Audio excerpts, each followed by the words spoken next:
Hey everyone, how are you doing? Before we get on to this 2 hours of binging, which you guys have been requesting for a long time now, I just want to say thank you so much for being part of the journey. Covering these comics and making comics come to life has been seriously a highlight for me on the channel. It's kind of like where the channel started, and along with fan fictions, of course, as well.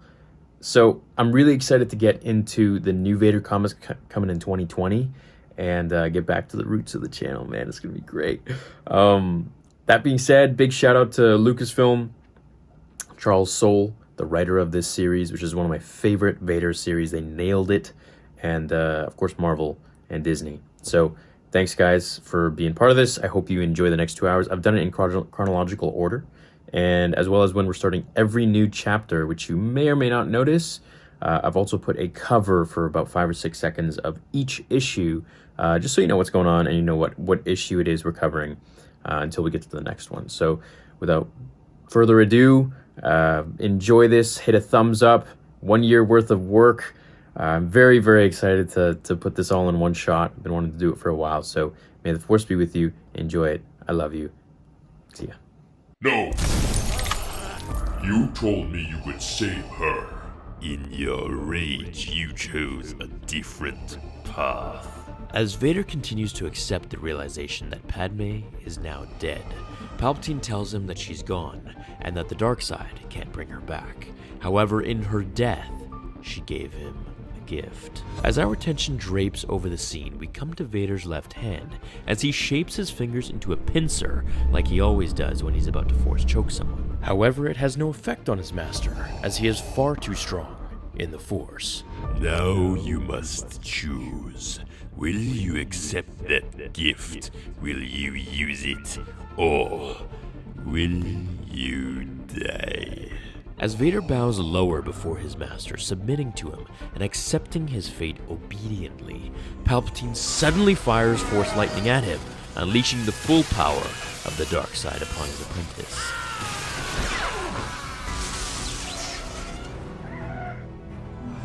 Now, he does this for two reasons. The first being to show him how vulnerable his suit is towards lightning, to make sure that he won't try anything funny again.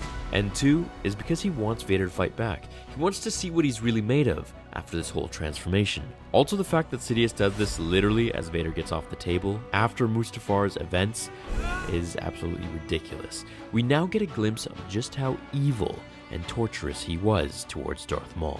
As Sidious asks his apprentice to use the power of his lightsaber to defend himself, Vader says, Lost in the fight with Obi-Wan.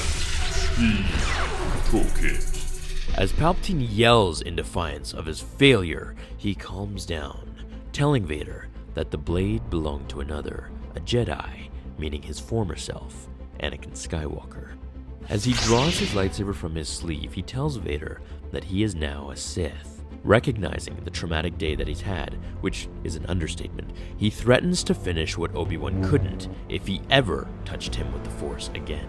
As Vader rises from the smoke of his armor, Palpatine senses his quest for Jedi blood, telling him to sheath it for now, as the Galactic Empire has much larger matters that require his full attention, leading him to the streets of Coruscant.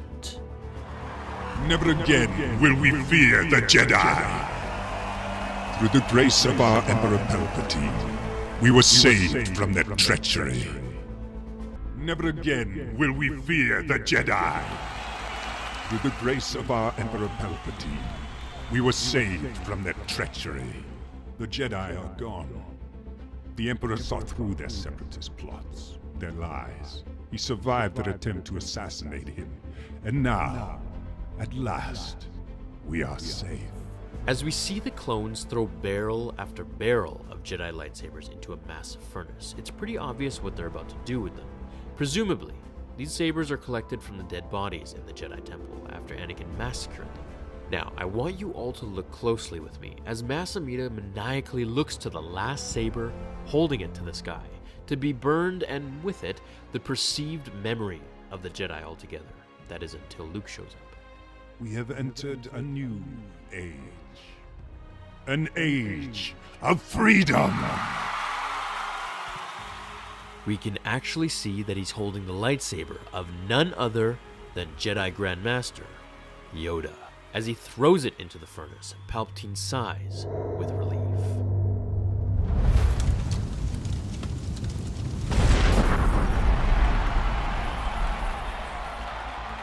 Freedom.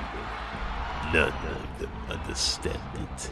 None but you and I. Do you know why our blades are red, Lord Vader? No, Master. The Jedi teachings on this subject were incomplete. The fools hid the knowledge they found uncomfortable. They could not face the darker truths, and they paid the price. A red saber is no different than any other, except it has been made to bleed. The crystal from any Jedi's saber will do. As you know, the Kybers are alive in their way. Like any living thing, they can feel pain. Through the dark side, you must pour your pain into the crystal, and when at last the agony becomes more than it can stand, a beautiful crimson, the color of your rage. Do you understand, Lord Vader? Yes, you could have given me any one of those lightsabers to corrupt, even Yoda's. But you did not. The saber of a Sith is not given. It is taken. As the story now switches scene to the Mid-Rim, we see Palpatine and Vader being flown to a distant planet. Here is where Vader must track down a Jedi to obtain his Sith lightsaber. Your armor, Lord Vader. How do you find it? It is acceptable. Why have we come here, my master? I need your help, Lord Vader. I have very high hopes for what we might achieve together. But first, you will need your lightsaber. You must seek out a Jedi from whom to take a Kyber crystal. A daunting task indeed. However, I have great faith in your resourcefulness and capability. Go now, my apprentice. I had a vessel brought here for you to use. It appears to have been stolen. This lawless galaxy, truly, it cries out for our guidance. Embrace the dark side, bend it to your will, and it will provide everything you need. Your power will become endless, Lord Vader, and then we shall rule as one. We are greeted with the clones that retreated back to the Emperor to do his various tasks for them. One of such tasks were to collect all artifacts, holocrons, and lightsabers from the Jedi outposts throughout the galaxy. As the comic begins in the Mid-Rim Jedi outpost, a clone is seen waving around a Jedi's lightsaber. I am a Jedi. If you really were a Jedi, you'd be dead. Come on, Kicker, I had to do something to liven up this assignment. We've survived, what, 100 missions? I honestly think this is the one that will kill me. As they continue to manage the holocrons, lightsabers, and artifacts from their inventory list, they exclaim their distaste for the waste of their potential and training. As the clone continues to converse the rumors they've overheard, one mentions that they've beaten the Separatists, while the other clone tells him it won't be them who fights the new threats to come. What you mean? I heard they shut down the facilities on Camino. They'll train up the last batch of clones and that's it. That's crazy! Who will protect the Empire? As the clone continues to explain how he believes their fighting days are over, the group leader speaks up. We've got incoming. As Vader's ship enters the airspace, he is contacted by the clones, telling him not to come any closer or else they'll be forced to engage in war. Now, we should remember that at this point, the clones have absolutely no clue who Vader is. The galaxy thinks Anakin is dead and the Sith don't exist, along with the exterminated Jedi. I have docking codes for this station, Lord Vader. I can transmit them on your order. Lord Vader? As Vader continues to move in on the Empire's territory, the clones engage in heavy fire upon him, not knowing who or what is coming for them. Light it up. Roger that. Master, with your permission, I can transmit our authorization code and end this situation immediately. No. Activate weapon system. Looks like we've got ourselves a fight, boys. What the? He got them both. How do you... With your permission, Lord Vader, I can activate the rear cannons and fire our pursuers. There is no need. I know where they are. I can sense them. Their fear, their pain, their end. As the clones from the base look on in horror from the computers, they start to realize that maybe all the Jedi aren't dead. That just maybe they missed one, and he's back for vengeance. Whoever he is, he's managed to deactivate the way station security protocols. That means he's about to dock. If we can protect it, prove our worth, maybe word gets back to the Emperor. Maybe he keeps us around. Maybe we get to put on those red helmets, stand right next to the Emperor himself. Ready yourselves, troopers. He's coming through! As Vader breaks down the heavy metal door, the clones are struck with fear as they wonder who the heck is that, never having seen this monster before in their lives. Take him down! As the room is filled with blue blaster fire, Vader uses the Force to move the attacks away from him, being hit a few times in the leg and shoulder as he slams troopers to the walls and into one another. Keep the pressure on! Concentrate your firepower! We've got him! As Vader tests his new body and Force powers, he crumples the troopers with a heavy box. Having enough of this nonsense, he summons a nearby lightsaber with the Force to his grasp. Okay, that's definitely a Jedi. But Order 66, I thought we killed them all. Say it a little louder, Ding, he might not have heard you. Now, it was game over. Vader lunges at them with the Force and presses his attack, swiftly slicing through each clone like a hot knife in butter. Fall back! Recruit on deck!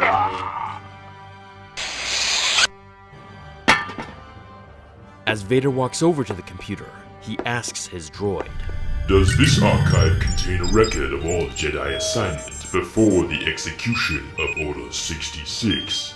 Yes, a backup from the primary records at the Jedi Temple on Coruscant.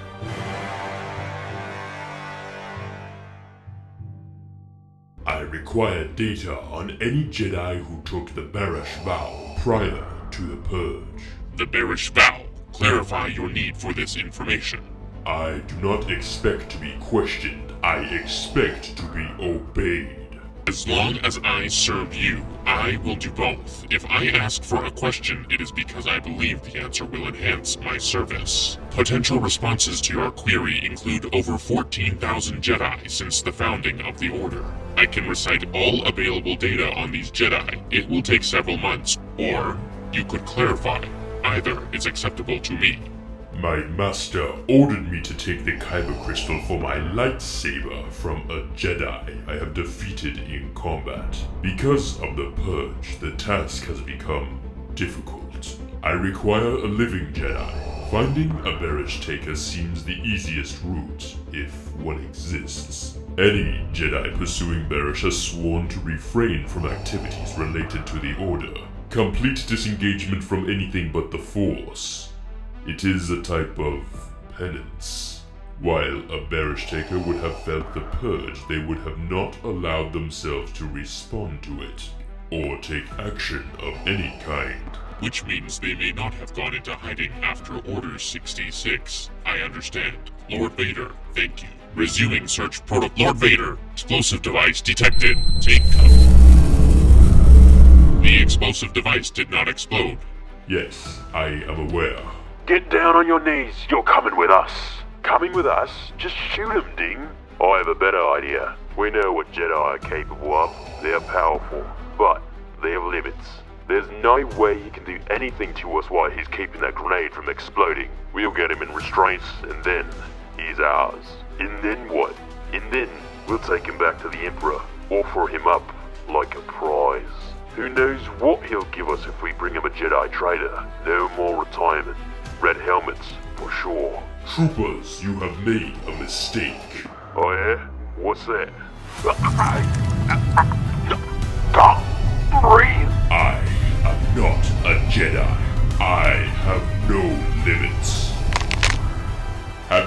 completed your search, I would prefer that this phase of the operation be completed quickly. I have it, Master. Search complete. Who? It is unlikely you have encountered him before. He has been on his pilgrimage since before you entered the Jedi Temple. Who? He is unique, even for a Jedi. His name is Kirak Infila.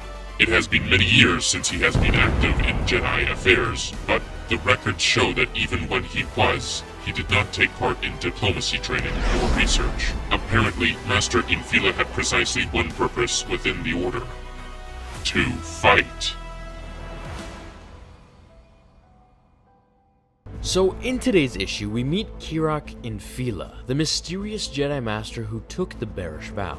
Now, for those who don't know or didn't watch the other videos, it's essentially just this oath taken by Jedi to refrain from all activities of the Order. In this Master's case, he felt the pain from Order 66, however refrained from responding to it. As we see him fight his Jedi training droid on Aldolim in the Mid-Rim, we get a slight demo of Master Infila's abilities, as his droid says, Fighting while assembling 4 Padawans' traps at once, Master Infila. It seems ill-advised, even for you. which shows us just a little bit of his skill in fighting, and it's clearly masterful, especially seeing as how he keeps in shape during times of peace, or so he thinks. Coming to a dead stop with his training, he looks into the distance and utters, Something is coming. Something dark. Prepare the mountain's defenses. As Vader's ship nears, his droid tells him of the threat approaching, as the ship is hit with a massive metal piece of art, sending Vader's ship crashing to the ground. His droid tells him that the systems will be online in no more than 2 days, hoping Vader will wait until then to attack. Vader, being who he is, leaves the ship to search the planet for the Jedi. I do not wish to disappoint him. As Vader dodges and looks up to the cliff's peak, he sees the Jedi he has been searching for. Wasting no time, he reaches out and chokes him using the Force until the Jedi has enough and sends a shockwave blast to disarm the attack, asking Vader if it was him who caused the shift in the Force of all the Jedi's death. For my transgressions, I took the bearish vow to live alone inside the Force until my true path as a Jedi became clear. I declare my bearish complete, for my brothers and sisters are dead, and their murderer stands before me. I know my path, killer, and its end is also yours. This mountain is called Pasval. It is a sacred place designed to test all Jedi who come here. The higher you go, the more demanding the challenges become. I will await you at the summit, beast, on the highest ground. Come, seek me out. It's kinda too good to be true, but it's official. Vader gets taunted with the high ground once again. As Vader tries to walk up the mountain, he's flooded by the gates that Infila opened, drowning him in a whirlpool of violent water. Having enough, jumping up and causing a force shockwave to separate the river before him, he made his way up the mountain as he was bombarded with Raptorans. Now, Raptorans are just these giant eagles, pretty much, and they sink their talons into his flesh and body until he uses the Force to break their beaks and send them crashing into the stones below, not without losing his protective covering of his suit on his leg. As the Jedi Master orders his droid to deactivate all traps, he allows Vader to advance faster and meet him atop the highest ground, where Vader Force pushes the Jedi onto his back and fights his droid, taking him out with ease and claiming his weapon. Now the fight was on. Facing the Jedi, the two circle each other until they ensue in a battle atop the high ground. Purple and green flashing into the sky until Vader's cybernetic leg starts to give out on him and snaps mid-fight, putting him to his knees and a green lightsaber to his throat. As Infila tells Vader, Once you are dead, I will seek out your master and destroy him as well. And then I will restore the light of the Jedi to the galaxy. Think on that, monster! As he Force pushes Vader violently to his doom off the cliff, sending the Dark Lord to the shadowy boulder depths below.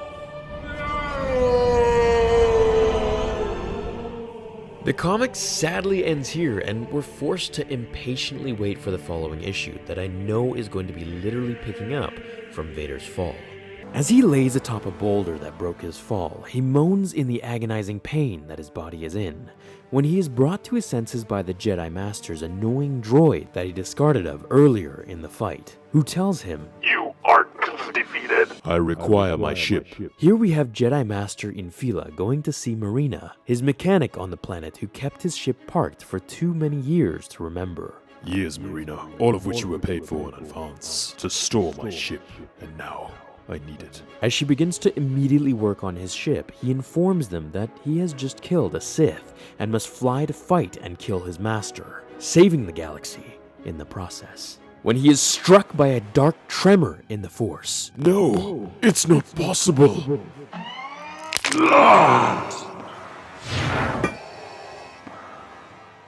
When the mother asks what is the matter, Master Infila says, I sensed nothing. I'm sure it's nothing. Stay in here. I'll check. You come. All of you, please get back inside. Marina, keep working on that ship. Get it ready to fly as quickly as you can. I'm going to end this. As the Jedi Master and the Dark Lord of the Sith battle one another atop a stone bridge being half swallowed by the angry seas, they are interrupted by security personnel, but not for long. No. When Vader uses the Force to push them to their deaths, causing Master Infila to drop his guard and counter the attack by saving them. Now, when it comes to a duel of the Force, Vader is, in my opinion, the second strongest in the galaxy after Palpatine. Not counting Luke, of course, once he begins to realize his true power. And I say Vader's only second because of the hindrance after his duel with Obi-Wan. Otherwise, he was destined to become more powerful than Yoda and Palpatine. As the Master Jedi saves the men, he screams, You are a monster! Yes, I am. as Vader breaks the entire canister containing water below them. You can't do this. I won't let you.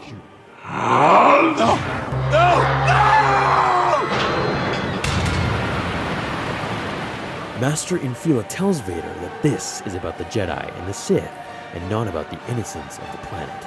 Vader tells him, A fool. and draws upon the Jedi's green lightsaber, summoning it to his grasp. Now, all he had to do was finish the job. Of course, it's about them. As he lifts Master Infila into the air, his rage and suffering now consuming and feeding his strength. Kill me, but let them live. As Vader unleashes his fury and his new powers of the dark side, dropping the water tank on the city, he crushed the windpipe of the Master Jedi, putting him to an eternal sleep, one with the Force, and sending the Jedi to the depths of the ocean. As Vader stood atop the bridge, his tattered and torn cape flowing in the salted wind of the seas, overlooking the city he just destroyed and the lives that he took, he examined the weapon in his hand. For alas, he now acquired his first lightsaber as a Sith Lord. The only thing left was to make the crystal bleed.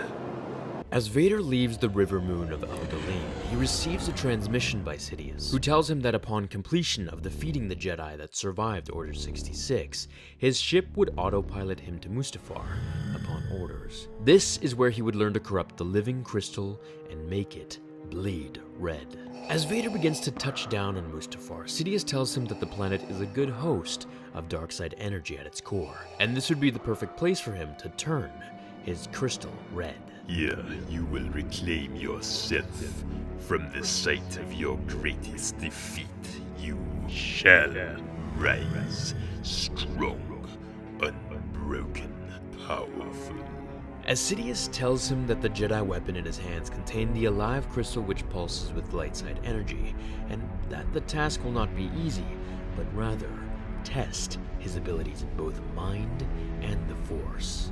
When you arrive on Mustafar, find the place where the dark side calls you. Draw upon the energy there. Combine its power with your own. Then use it. As Palpatine tells him to corrupt the Kyber crystal, to teach it his pain, to show it his anger, and to make it sing the hymn of darkness. Only then will it bleed. As Vader follows to pull to the dark side of the Force, he enters a dark cave which has clearly been the home of ancient Sith lords that I'm sure we'll learn about in the future, hopefully, as we can see the ancient writing and hieroglyphics inscribed on the stone walls. Vader walks to the round table-like surface, places the Jedi weapon on it, and begins to take it apart, his cybernetics exposed just like his true feelings are about to be. And therein lies the choice of his destiny. This moment would change the galaxy forever. Could Vader break through the pull of the light, or will he fall to his old Jedi ways? As Vader takes the green kyber crystal from the hilt of the weapon, he examines it closely through his enhanced lenses. As it begins to glow and shine in front of him, as he tries to put his feelings into the crystal in order to change it to the dark side, he is blasted back into the wall. Something has changed. It's Anakin. He's here. What have I done? His eyes no longer Sith yellow, but they're normal blue once again. As he gets up to put the crystal back into the lightsaber, he leaves for Coruscant to see his master. My apprentice, you have returned. Were you successful in your quest? I was. When Vader ignites the green blade and puts it to his master, challenging him to duel to the death. So you made your decision. I have. As Palpatine ignites his lightsaber, he twirls at Vader just as he had against Master Windu and the Jedi with him in the very same room. As Vader fights his master for what he turned him into, using all aspects of the Force, light, dark, it didn't matter. You have chosen weakness. So Whatever to kill the evil monster that entombed his life to this darkness, that reminded him of his doom with each loud breath. Such a waste. As Vader finally moves his lightsaber and slices right through Palpatine, spurting blood everywhere, he drops his master to the floor of his office and walks away as he replies. Yes, I agree. As he goes to make amends with Obi-Wan, he travels to find him, bowing to his real master and removing his helmet in sorrow. Obi-Wan, please. Anakin! As Vader awakens from his dream, he refuses to allow that Force vision to become his reality and his destiny. He will not allow this. Grabbing the crystal, this time with force, anger, pain, hatred, polluting all the emotions he has into the living object that will swing his rage for the rest of his life. No, I refuse. This is all there is. Throwing all of his hatred, betrayal, fear, sorrow, and everything broken within the boy who dreamed of becoming a Jedi. As lightning crackled from the fiery skies above and lava swirled around him like the pain within his black soul, he let out a scream as if he were being born 1,000 times.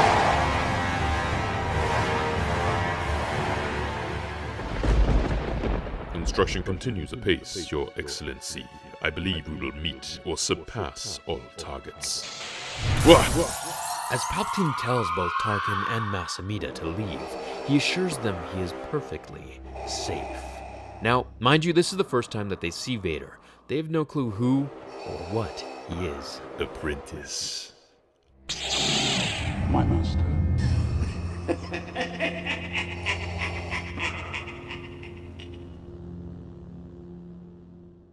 As we start the first page of today's issue, we're given the very bold picture of Sidious observing all of Vader's armor displayed on a table as his droids carefully repair it for his new apprentice. As Sidious walks over to the bacta tank where Vader heals his wounds, he tells him, Why, Lord Vader, you have ruined yourself. Your mission was successful. That is all that matters. You now possess the weapon of a Sith. As he tells Vader the droids will fix his suit, he realizes that much like his weapon, his suit must be built to his preference, leaving Vader to construct his armor however he sees fit. Adjust the suit as you see fit, my apprentice. When you are ready, come to me. There is work to be done. As Sidious leaves, Vader begins to use the Force to construct his suit to his liking, bringing us to the next scene, which is at the Jedi Temple. We're hit with a cloaked figure reminiscing over a time that once was, a time that he refers to as filled with lies. Lord Vader, there is an intruder in the Jedi Temple. Deal with them. as the mysterious figure looms over the archives in the temple, whispering that no one will deny him access now to the restricted section. Vader appears behind him. Wrong. As the intruder follows suit and ignites a red lightsaber of his own, the two engage in a heated duel within the very halls that Anakin murdered the Jedi. Sending him to the wall, Vader merely toys with the man, as we can now see that he is an Inquisitor, like we've seen in Rebels. You are losing. I am too powerful for you. And now, you fool, I have you. You have nothing. I was simply testing my suit. What? As Vader breaks the Inquisitor down to the ground, Sidious emerges from the depths of the shadows to stop his apprentice, before he kills yet another being in the Jedi Temple. As Palpatine begins to move forwards, introducing and explaining who everyone is, we learn that the Inquisitor was commanded to serve Sidious and the Empire in hunting down and killing the Jedi. Vader stands perplexed. He questions his master, where Palpatine takes Vader to the Industrial District to learn all about the Inquisitors and what he's been doing behind the scenes. A project of mine, long planned. Slaves to the light side once, now awake. Hunters, one and all. What do they hunt? Why, Jedi, of course. As Vader asks who the Inquisitor is, Palpatine tells him that he was once a Jedi. Trained in the Jedi arts, however, resentful that someone with his skill was not allowed access to the higher councils, the greater secrets of the Order. This is somewhat similar of Anakin's dilemma of wanting to become a Jedi Master. He has much to learn, as do the others. You will teach them. Make them a blade that will cut the Jedi infection from the galaxy once and for all. I will begin immediately, my master. As Palpatine goes on to tell Vader that most of the Jedi were wiped out during Order 66, however, some still remained. The luckiest, the deadliest, the strongest, the most duplicitous, willing to tell any lie to save their lives. You and the Inquisitors must find these Jedi, Lord Vader. You must destroy them all, for in truth, there is no greater threat to our Empire.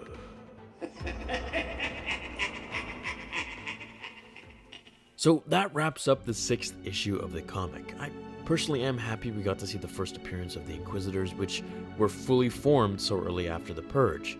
Now, that said, I have to give my full thoughts on it. You know, it's easy to say, oh yeah, I loved it, here's the video, click like, and see you guys next time. But that's just not true to me and true to the channel. I have a major issue with this. Now, the Jedi at the end there is Jocasta Nu, if I'm not mistaken.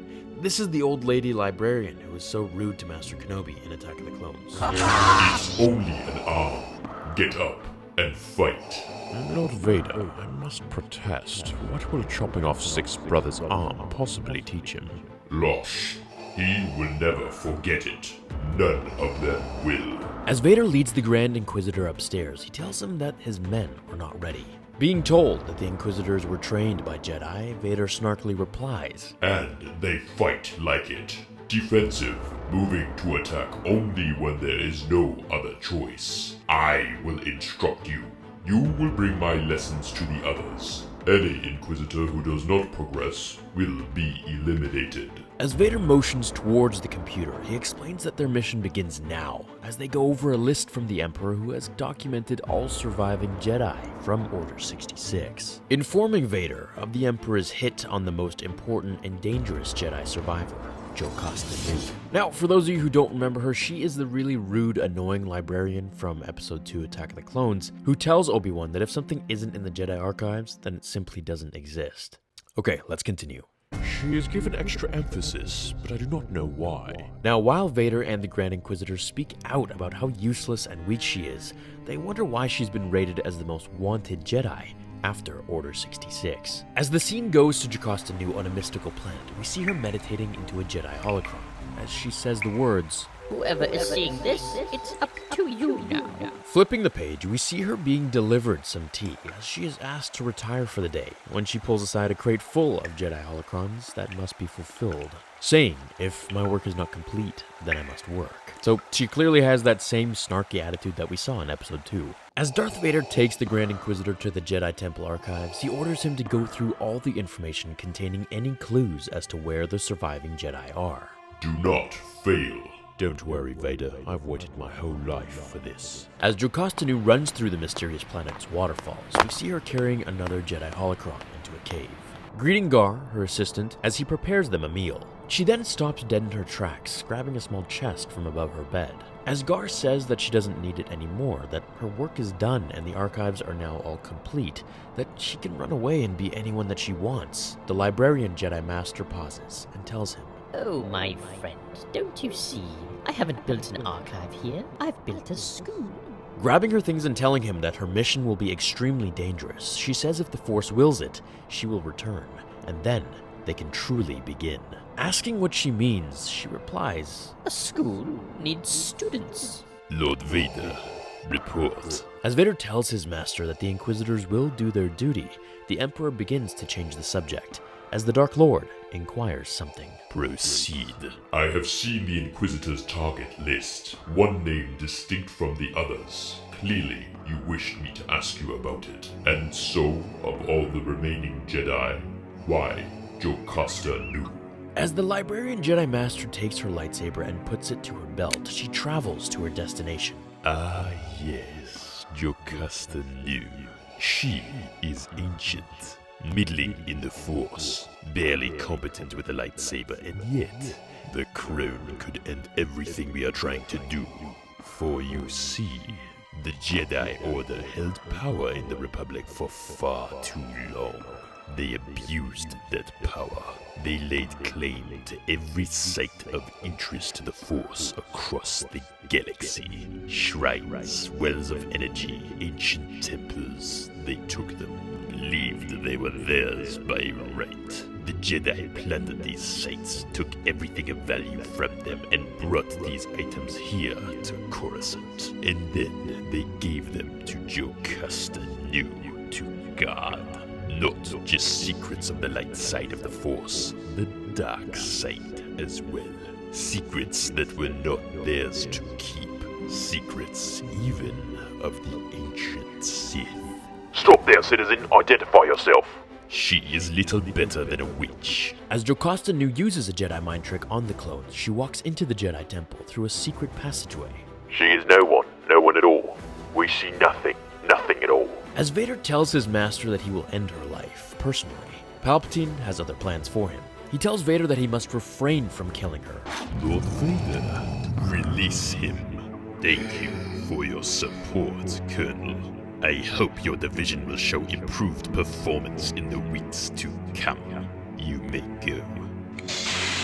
As Palpatine continues to tell Vader that he mustn't use his powers on just anyone, that he, Sidious, understands the boredom that they may feel now that almost all the Jedi are extinct. However, to use one's powers for just any creature below them will turn one into a slave, into a tool, instead of the master. I feel these things too, Vader, and this is good. These emotions open a door to the great power of the dark side. As we see Jocasta Nu running through the temple, witnessing the ruins that it has been left in after Order 66, she gets a signal from B2, her droid back at the ship. Warning her of being discovered, B2 detonates the ship and himself, alerting all Imperial forces in the area. As she enters the Jedi archives, seeing the Grand Inquisitor following Vader's orders and studying everything that he can about the Jedi, marveling in how nothing interesting is in these books, we can see it hitting a very sensitive spot for Jocasta, where she tries to keep focused on the mission at hand instead of confronting him as she runs through the corridors. A bomb, then? Excuse me, sir. We found this. Thought you should probably take a look. Jedi. As they call it into Vader, we can see just how new Vader is to the Empire, as even one of the higher officials doesn't know of him yet. Someone new. I've never heard of him. Strange name. While Vader meditates in his chair, he is interrupted by a servant, who I believe is Venier, telling him that he is needed, as an incident has taken place in the city, a possible connection to the Jedi. I'm sorry to disturb your meditation, my lord, but we have just received a report from the Imperial Security Bureau. An incident in the city, a possible connection to the Jedi. Tell them I am coming. Using the Force to move certain books around which trigger a key in the wall, Jocasta Nu moves through the secret doorway that just opened.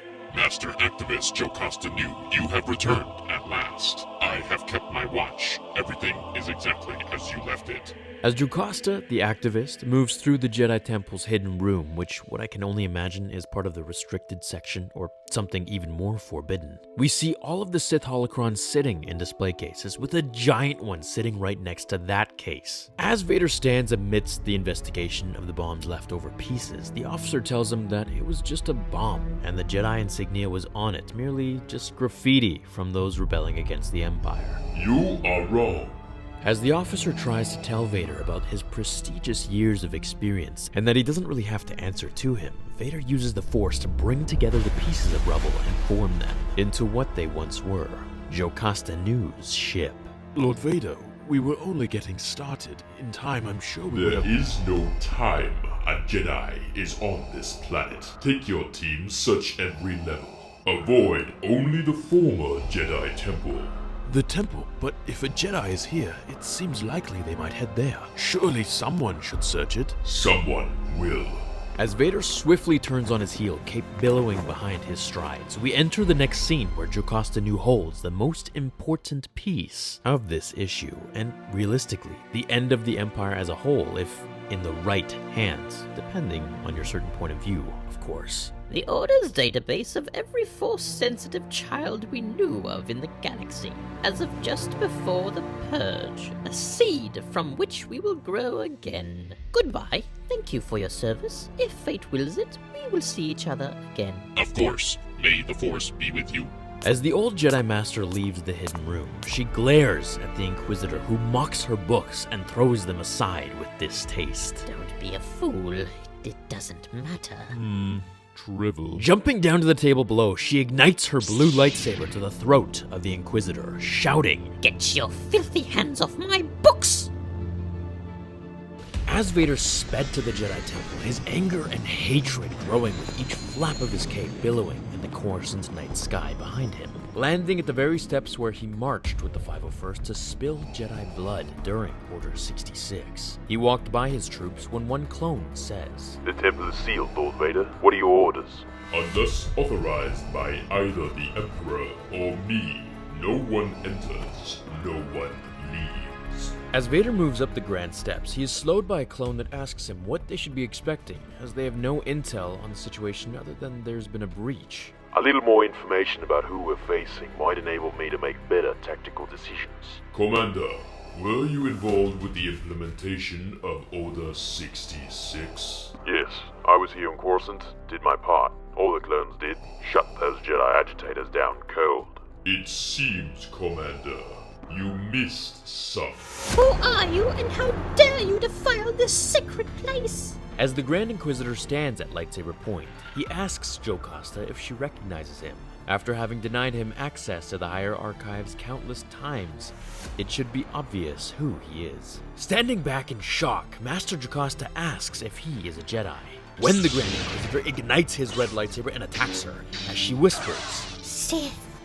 No, not yet. Perhaps never, but close enough. Fighting in a spiral of red and blue fire, the two move through the archives with the intent to kill. Jocasta asks him why he would betray the Order. The Inquisitor replied that he never felt right at the temple, how he always felt something was being denied of him. Now at last, that void has been filled with the purity of the dark side. Back then I thought perhaps I could find what I was missing in these archives, and you would not let me look. As Jocasta sends a wave of Force energy to push the Grand Inquisitor back, she tells him that if she denied him access, it was because she felt he was not ready for such knowledge. As the Grand Inquisitor tells her that he always wanted to strike her down, but knew the other Jedi would stop him, how she was not put into the library because of her combat skills, or rather, lack thereof. He kicks her to the floor and gets ready to end her life, raising his red lightsaber, telling her that there are no other Jedi here to save her. He swiftly slashes down as Jocasta recites the same line Chirrut Imwe always says. I am one with the Force is with me. Stopped, as if he hit a wall. Looking up, the Grand Inquisitor sees Lord Vader has blocked the finishing strike. No, she is defenseless. Why shouldn't I kill her? Because I do not wish it. As Vader and the Inquisitor argue on who should lower their weapon first, Jocasta takes the opportunity and levitates the books from the archives, firing them at her enemies. Summoning her lightsaber, she escapes up the pillar to the second level. Master Nu, you have nowhere to go. It was you, wasn't it? You killed this order, or you played a role in its end. You are a true Sith. As Jocasta tells Vader through the echoes that she knows why he wants her alive, to attain her secrets, to reveal the knowledge of the archives. To that, Sith, I say one word. Never. Authorization codes accepted. Activating purge sequence. Sequence complete. All data erased. May the Force forgive me. Your treasure is gone, Sith. All you have left is me. As Vader tracks down Jocasta, he comes across a droid that was guarding the hidden room she entered in the last issue. The room was filled with old Sith holocrons and artifacts. As it scans Vader's presence, it declares, Hello, bioscans indicate match to Jedi Master Anakin Skywalker. My apologies, Master Skywalker, but your presence in this vault is not authorized. If you would like access, please follow the proper procedures to request user privileges from Master Jocasta. As Vader hurls his red lightsaber at the security droid, certain it will pierce through its droning head, the droid catches it and says, Master Skywalker, I am the Guardian Protector of one of the most sensitive areas of the Jedi Temple, programmed to defend against any and all threats to its security. Of course, that includes techniques related to Jedi saber attacks, or perhaps Sith. In any case, a fine addition to this vault's inventory. As Vader dashes towards the bot, shouting for it to die, metal fists clenched. He detaches one of its arms and flings it across the room. As the two begin to fight each other, metal to metal, Master Jocasta is seen running through the corridor, searching for something. Skywalker, oh my, this is very, very bad. Where is that thing? Searching for her item, Vader and the bot continue to fight one another in a full-on mechanical war. Ah, at last. As Jocasta puts together what she's found, Vader punches through the head of the robot, finishing the fight and putting it to rest for good. As he quickly ignites his lightsaber and deflects a massive sniper ion blast to his face. It was Jocasta. She had equipped one of the most powerful weapons in the Jedi archives, as Vader is sent flying backwards into the shattering walls. The scene turns to Jocasta. She cocks her weapon and says, My turn.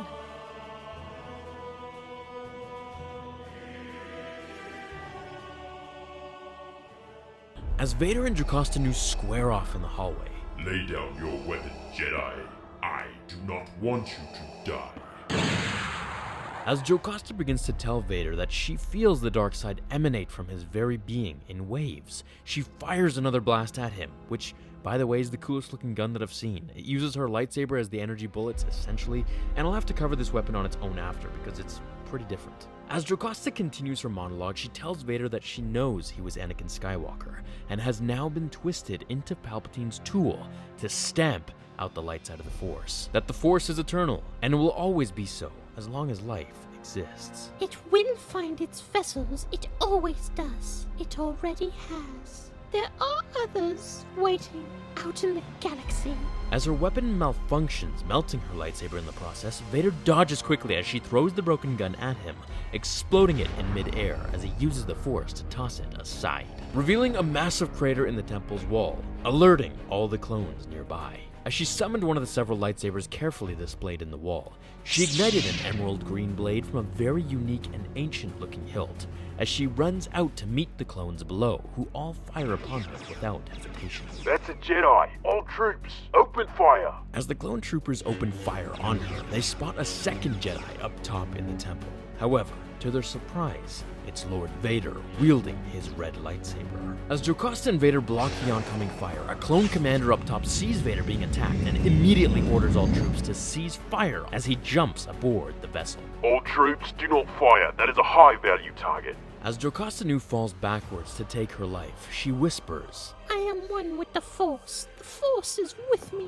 Falling to the darkness beneath her, she freezes in midair, looking up as she says, No. seeing Vader hold her with the Force from above, summoning her to his grip. Bring her aboard. As the clone trooper brings Vader the memory crystal from Jocasta's secret archive that she hid in her robes, he examines it and inserts it into his belt, where all the names and data show up on his ocular lenses.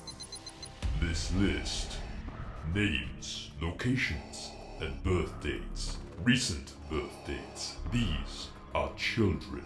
Vader realizes that these are all targets remaining from Order 66. Jocasta Nu tells him that she knows Palpatine ordered him to keep her alive, and that he doesn't even know why. He wants to make more of you, which begs the question, what do you want, boy? As the trooper asks Vader if he can fire upon Jocasta, the Jedi in question, Jocasta says, Jedi? You idiot! You don't even know who you're supposed to hate. You're taking orders from a Jedi. This man is Anakin Skywalker, a Jedi Knight. As Vader blasts all the troopers with the Force from the ship, Jocasta Nu asks, What becomes of me? As Vader ignites his blood-red crimson saber, the glow casting a shadow on Jocasta's face. She accepts her fate, where we are taken to the next scene. Master, I have a report. Jocasta Nu tried to escape our custody. She was careless. She perished in the attempt. I see. Regrettable. Return to me, my apprentice. I would hear the story of the witch's end. But first, tell me, did you learn anything from Jocasta before her death? No, Master. Nothing. Destroying the crystal with all the files of the potential Force sensitives in the galaxy, as a means of securing his position to never be replaced by the Emperor, Vader returns to his master. As Jocasta's caretaker continues to watch over the hidden holocrons and data tapes on that mysterious planet behind the waterfall, realizing that Jocasta is now dead, he hits the detonation device in his hands, collapsing the entryway behind the waterfall itself, as Jocasta's words to Vader echo through the last page. It will find its vessels. It always does. It already has. You know this. There are others waiting out in the galaxy. When the time is right, the Jedi will rise again.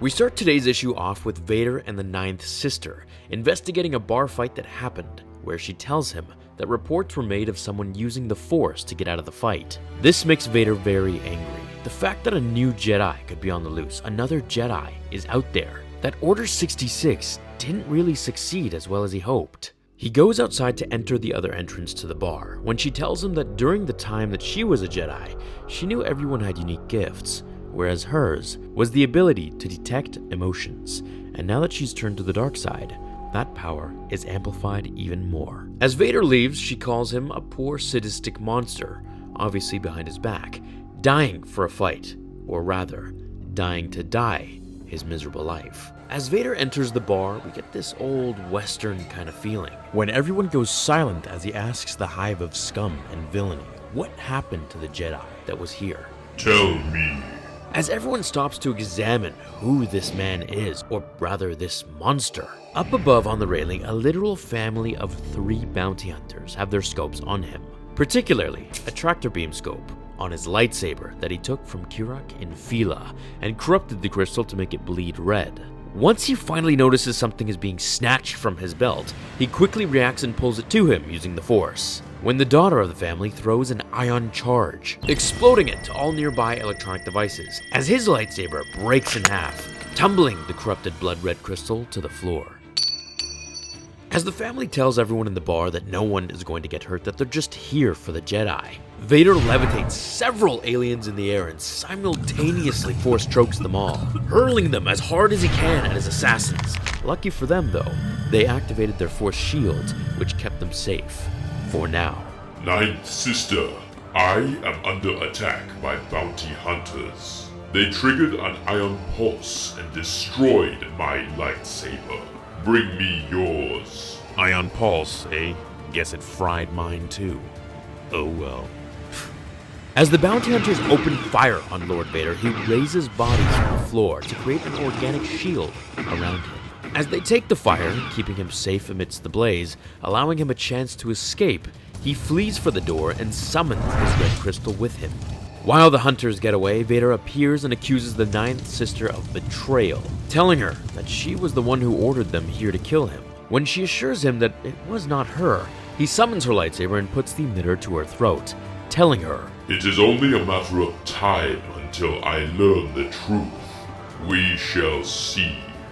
Wait here until I return. If you flee, you will die." Racing after his new targets in a high-speed chase, he dodges blaster fire after blaster fire and raises entire transport units into the sky, hurling one at them when they quickly ignite their shields, only to wake in a fiery blaze. As they begin to come to, Vader grabs the daughter with the Force and throws her in the air, choking her to death. "Who hired you?" Screaming and pleading for him to stop, they reveal that they don't know, for it was just an anonymous job sent through the hunter net. This is when Vader looks at them and says, "That is unfortunate." Quickly telling him that they can find out, bartering for him to let her go, or else they'll never tell, and if she dies, they'll have nothing to live for. He quickly releases her as they break the encryption code of the Order and trace it back to the one who sent the hit on Vader himself. As the hologram projector on their wrists reveal the location of the person responsible, Vader looks at the building as she says, "Looks like the Senate District in the Republic Executive Building." "Where?" "I think all the way at the top." Today we start with Vader and the ninth sister traveling to Coruscant, where Vader's droid tells him, "The kill contract against you was sent from the highest levels of the Imperial Executive Building, which include the offices of Emperor Palpatine. There is a 97% probability the signal originated there. I see no evidence of slicing." As Vader constructs his new lightsaber, he asks for all names of officers with access codes to level 1A1 and above. As they enter Coruscant, their comms link is jammed by someone, disallowing them to give the access codes to enter the planet. Being targeted by Coruscant defense systems, Vader pushes the ninth sister aside when she tells him that he better have some dark side tricks up his sleeve, as he says, "No tricks. Skill."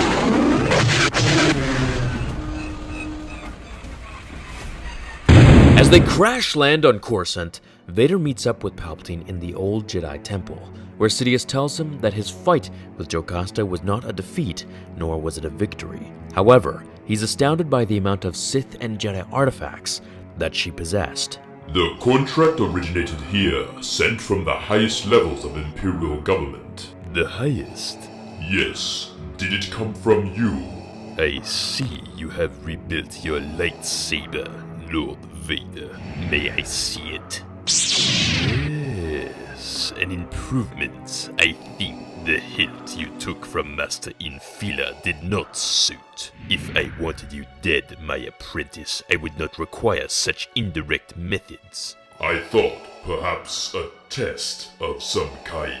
I do not test, I teach. As Sidious tells Vader that if he wants to pursue his assassins, he can do so on his own time, as he has an empire to build himself. As Vader goes to meditate, we then see this cross scene between the actual assassins and his deep Force trance. As they're so conveniently in this masked bar, they reveal that they were the ones who did want Vader dead, and they won't stop until he is. Now, one thing I want to point out is that while they speak, we can see Vader meditating. And while he does, for those who have been with me for a while, you may remember this video right here. This was where we saw Vader meditate in the same spot in the same way. We'll try again and again and again if we have to.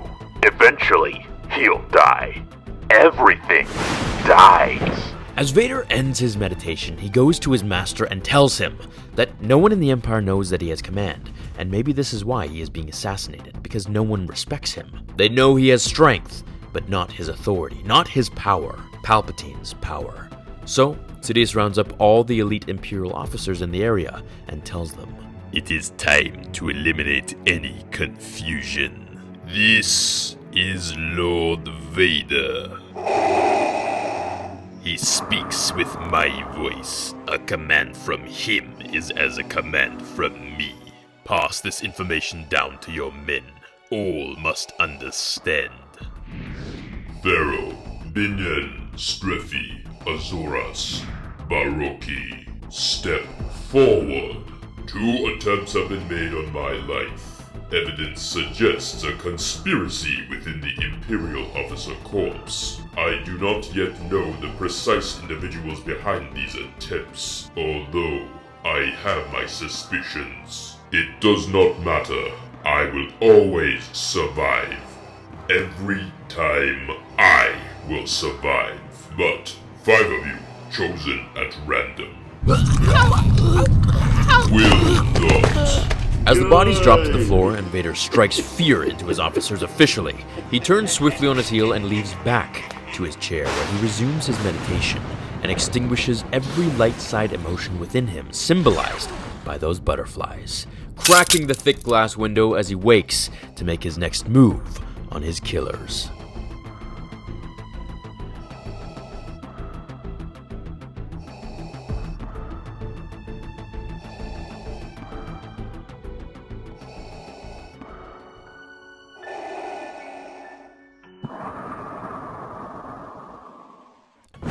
Fire and lava ablaze, Vader is right back on Mustafar before he was beaten and burned by his former master. As Obi-Wan jumps to the high ground, he looks to Anakin and tells him, "It's over." And you guys know the rest. When we see Vader say the exact same line Anakin did in Revenge of the Sith, standing in the exact same spot. However, this time, his powers fully unlocked in the dark side, his rage burning hotter than the lava that sparked his inevitable doom. As he says, "You underestimate my power." As Obi-Wan tells him not to try it, we all know what happened in the original timeline, where Anakin jumped and got sliced into pieces. Vader, now harnessing the dark side of the Force, lifts the lava onto Obi-Wan and then throws him into the air, slamming him to the ground. As Vader watches his old master recite the same lines, only now having switched places, the comic actually gets really dark, which surprised me to say the least, but in a good way. As lava comes crashing down onto Obi-Wan's body and face, melting and burning him alive as it devours him whole, Vader just callously stands there, watching in amusement, remembering where he lay at the hands of Kenobi. As his mask lowers onto his scarred head, Lord Sidious's voice speaks to him. Lord Vader, come to me. I have a task for you. Yes, my master. The time has come for this empire to evolve. It must become more than a political abstraction. In the 3 years since my ascension, I have allowed a convenient fiction to persist, that the Empire is merely an extension of the Republic. The Imperial Senate remains an illusion of many voices coming together to govern. In truth, there is only one voice. Mine. As Palpatine continues to talk, he basically tells Vader that the Mon Cala are very defiant to the Empire. As Sidious tells Vader that it is time the Empire show its true strength to the galaxy, Vader asks him if the weapon is ready, where Sidious tells his apprentice, "No. Krennic and his scientists inform me its primary weapon is not yet operational, but we have many weapons. Star Destroyers, the new fighters, they will suffice." My master, I will lead a military maneuver against Mon Cala if you wish, but I am no longer a general. As Palpatine tells him that he is still demoted, he informs him that there is something fishy going on with the planet of Mon Cala, that he thinks they are cooperating with a Master Jedi. Vader jumps at the word, bowing to his master as he is instructed to find out who the Jedi is, if there is one, and to put a stop to it and any more that survived Order 66. As the scene shifts pace to Tarkin aboard the Imperial Star Destroyer, we see his subordinates suggest to use firepower on the planet, where Tarkin tells him that the negotiations must resume diplomatically, as Mon Cala is a valuable planet to the Empire with many advantages. To blow it up would be poor judgment so soon. Besides, he says how Palpatine really enjoys the Mon Cala aquatic ballet, telling them he will not destroy it, not without cause. We are taken down to the planet itself, in the city of Dak, where we see one of the Empire's negotiators speaking to King Lee Char. He speaks to him about giving the Empire their Kelpite strand beams for practically pennies, all in favor of being protected by the Empire itself. When the king says protection from what? The galaxy is at peace. As Vader's ship flies by Tarkin in space, he grants it permission to proceed to the planet, telling his troops that this ship offers a different type of negotiation. As Radis and the king speak about the mysterious Jedi friend who is so focused on saving the galaxy, Vader and the Inquisitors finally land. Opening the doors to see Commander Akbar, the infamous man tells the Inquisitors to halt, as he is handed an official order with the Emperor's seal himself, instructing them that any interference with the Inquisitorius will be an act of war against the Empire. Clearly having an issue with the memo from the Emperor, Akbar looks in disgust, as the Ninth Sister tells him to take it up with the boss. As he looks to the ship, and from the red smoke emerges the black figure of death. Lord Vader has arrived. Now, this part of the comic is pretty cool, in my opinion, on Akbar's part. He full-on tells Vader to reveal his intentions before he lets him continue, pretty much denying him and not bowing before him like everyone else. As Vader yields and tells the commander that they are on the hunt for an enemy of the Empire, Akbar stands back in confusion, telling Lord Vader that no one here is an enemy of the Empire. When all of a sudden the Imperial shuttle bursts into flames as Vader and his crew continue to walk past Akbar and his awestruck men, saying, Commander, you are mistaken. As notice of things is brought to Tarkin's attention up above, he sternly looks to the planet and orders for military craft to land on the planet immediately at his orders. As we go to the final but most captivating part of the comic, a voice most likely that of the king is heard echoing to a mysterious Jedi Master in brown robes, telling him or her that the Empire has waged war on the planet and will be landing soon, and that Inquisitors along with another man is joining them. This one is tall, armored, masked, and dressed all in black. As he says, Akbar didn't get his name, when the Jedi Master tells him, I know his name. Skywalker.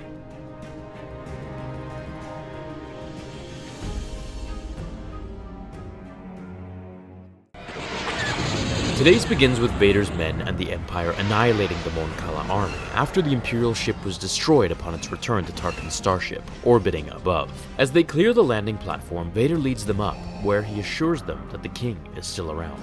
No disrespect, Lord Vader, but that's assuming the king's even still up there. He probably evacuated the minute the Empire landed an entire battalion on this rock. No, 10th brother. He remains. I am certain of it. As Vader tells him that he is familiar with the king, we see him explain the next few things as we see what looks like some very familiar faces from the Clone Wars. As the king reveals that the battle above sea is merely a decoy for the planet's civilians to evacuate underwater and be safe, he realizes that there are two options out of this, and the first that he'll try will shed no further blood at all. Above the planet, we have Tarkin, who commands the king through a hologram interaction to stand down and let the Empire continue their investigation, where King Lee Char tells them that any invasion is a breach of the treaty and they will be forced to uphold aggressive defenses. Tarkin basically does what Tarkin does best here, and ends the channel by commanding the king to stand down and ending the transmission. As we go to the mysterious Jedi Master, we see him say the name Skywalker underneath his hooded cloak as he is surrounded by what seems to be friends, where he looks at a surveillance monitor observing Vader and the Inquisitors just slicing through those native to the planet. As he removes his hood, he is revealed as Jedi Master Bar. Now, Master Bar seems to be an Iktochi, and if I'm correct, that is actually the same species that Sazy Tin is from, which we saw him get annihilated by the Senate. As he asks his droid to project a hologram of a file I assumed is centered around Anakin and Order 66, up comes young Skywalker as he trains in the Jedi Temple as a young boy. Skywalker was the greatest Jedi of his generation, accepted into the temple for training at an age later than any before. I knew him, even sparred with him a few times. He was magnificent. Some of the Jedi Council believed he was sent to bring balance to the Force, to end darkness once and for all. Even the great Obi-Wan Kenobi thought so. They were wrong. This is an image from a Coruscant Security Force holocam stationed above the Temple District on the night of the Jedi Purge. Most of the files were erased, but I found a slicer who pulled this off a backup archive. I've been studying the Purge, trying to understand how we could lose so completely, so quickly. I learned about Order 66. Poor deluded Dooku, just how deep it went. But still, we should have been able to foresee our doom.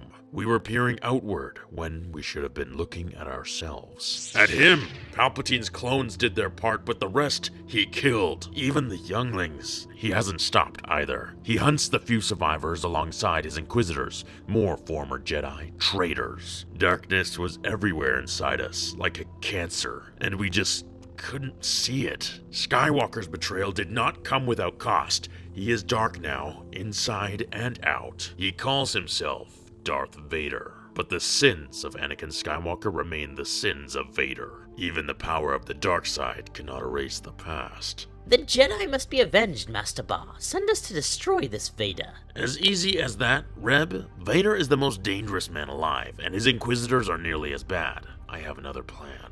If it succeeds, the Jedi will be avenged, the galaxy rid of Vader and his spawn, and great steps taken toward ending the Empire. How?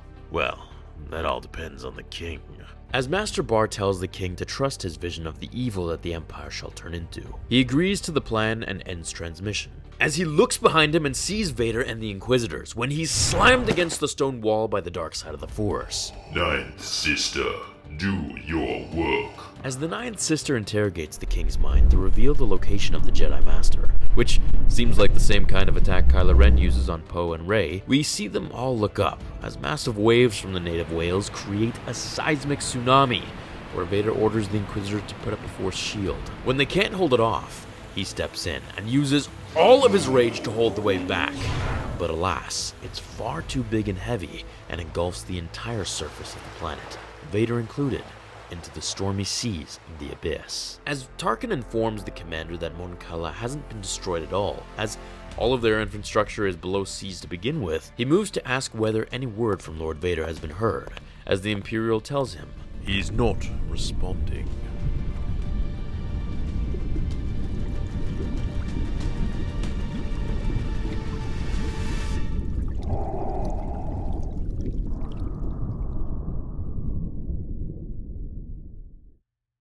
Igniting his red lightsaber, illuminating the dark ocean floor as he looks around with his aided ocular lenses. Alert!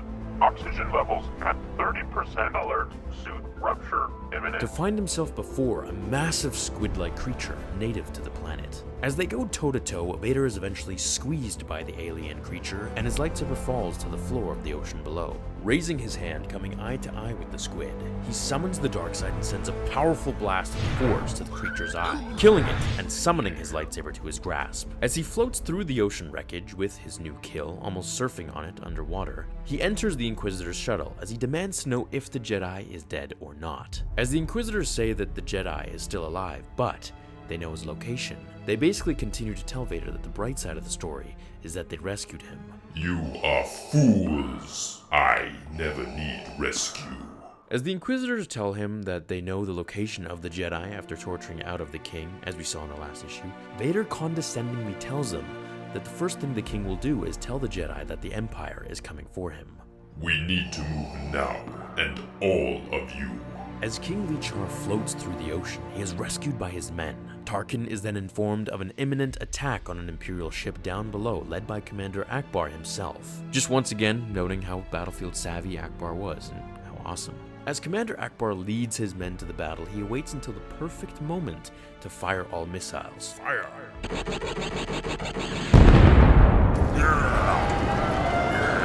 Victorious, Akbar leads another victory. The King is brought back to health underwater, where he is suddenly reminded that the Jedi's location has been revealed and he must tell him immediately.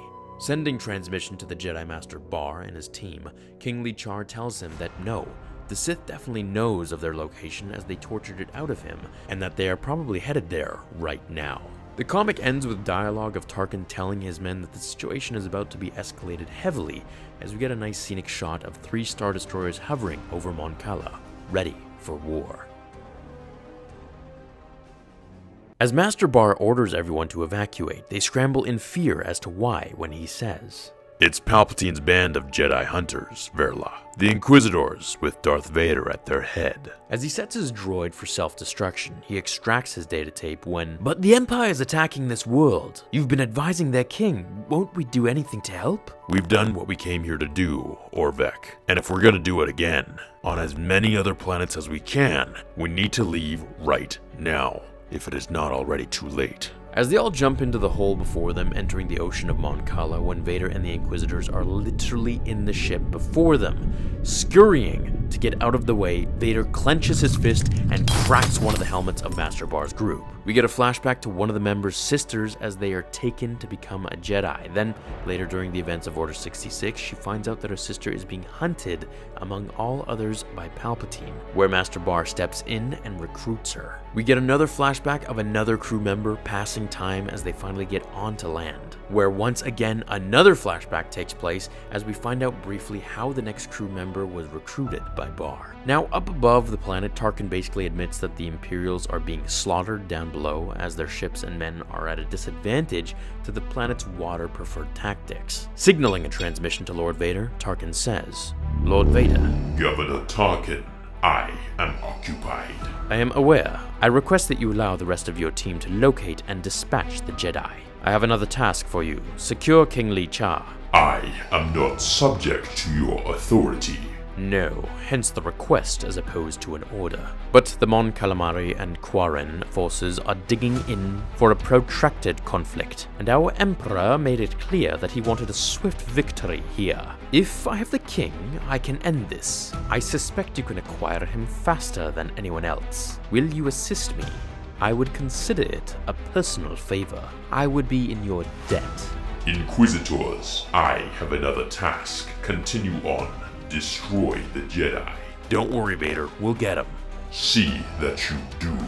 As Master Bar and his two crew members come to a dead end, one is sliced in half vertically by the Inquisitor's lightsaber using a Force throw. When we get one more flashback, but this time, it's of Anakin Skywalker saving a civilian, and it was this very deed that made Bar's crew members so loyal to the Jedi once Order 66 took place. Ironic how Anakin set that pride and care only to be the one that was the cause of the end of the Jedi as a whole. As Master Bar throws away his lightsaber, he names the Inquisitors one by one, telling them that he knows they are all Jedi back at the temple before the Purge. As the ninth sister steps up and tells him that it doesn't matter, that he's going to die anyways, and they know that he's just a Padawan too, Bar says, "Oh, the past does not die." Telling them that he has been studying the past while he's been hiding away from the Empire. As he flips off their helmets with the Force, he concurs that they are all young clones, just as he suspected, probably brought here after the Purge as expendable troops for this mission, or ones like it. As he looks to the Inquisitors after they tell him that he's going to die regardless, he tells them, "Once a Jedi, always a Jedi. Execute Order 66.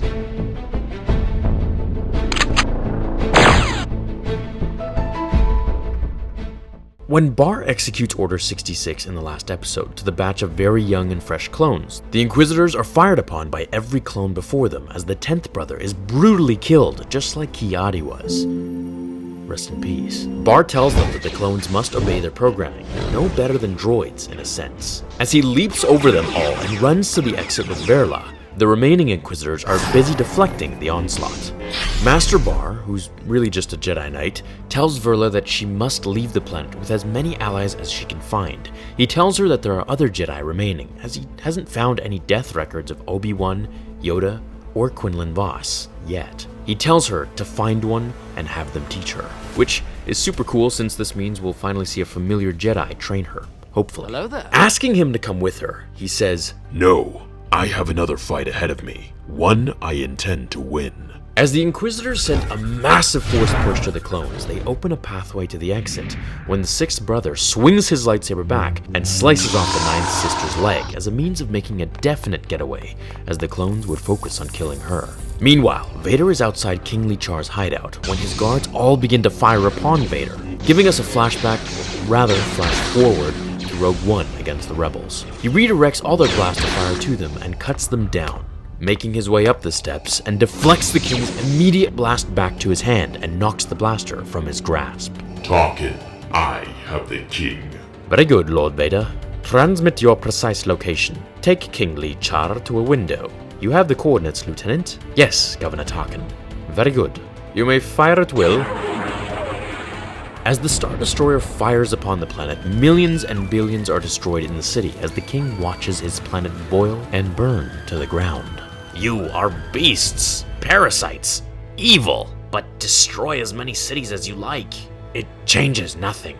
A twitch of my finger could end you forever. You are central to nothing. You do not matter. You have been lied to. No, Vader. I told him the truth. We shall see. Why did you come here? Your death will achieve nothing. My death is not certain, Sith. I killed your Inquisitors. Perhaps I will kill you. No. I sense something. You know you cannot defeat me, yet you came anyway. There must be a reason. I sense pride. As Jedi Bar tells Vader that he will be the reason Palpatine's cursed empire crumbles to ash, Vader catches on quickly. You assassinated the Imperial Ambassador. Of course I did. I couldn't take the risk that negotiations would bear fruit, that this inevitable conflict would be delayed. As Bar tells him that he needed to stir the pot, essentially between the Empire and the Mon Cala, he was the one who blew up the Imperial shuttle in order to speed the process of the rebellion, to light the fire to it. As the King hears that the Jedi caused this whole feud, he orders the planet to fall back, telling Tarkin in a transmission that he surrenders, where Tarkin accepts but continues to destroy the planet anyways. As the Mon Cala get in transport ships to flee the planet and live in space, Vader continues to fight the Jedi Knight, who tells the King that this fire started today against the Empire will inspire trillions of lives in the future, as was his plan. You are no Jedi. Perhaps not. Not anymore. Makes two of us, eh? But I made my choices, and I might not be a Jedi, but I still beat the Sith. As the Empire fires upon the fleeing vessels of Mon Cala, who have their full shields up, we see the last clone alive from his mission. This is over. This is not over. You will see Mon Cala will rise again. Somehow, someday. There is no Mon Cala. Mon Cala is gone. There is only the Empire. As Vader gets into his shuttle and flies off into the depths of space with the King held hostage, we can only wonder what the next issue will bring us as he puts him before the Emperor, which will surely be an issue to watch.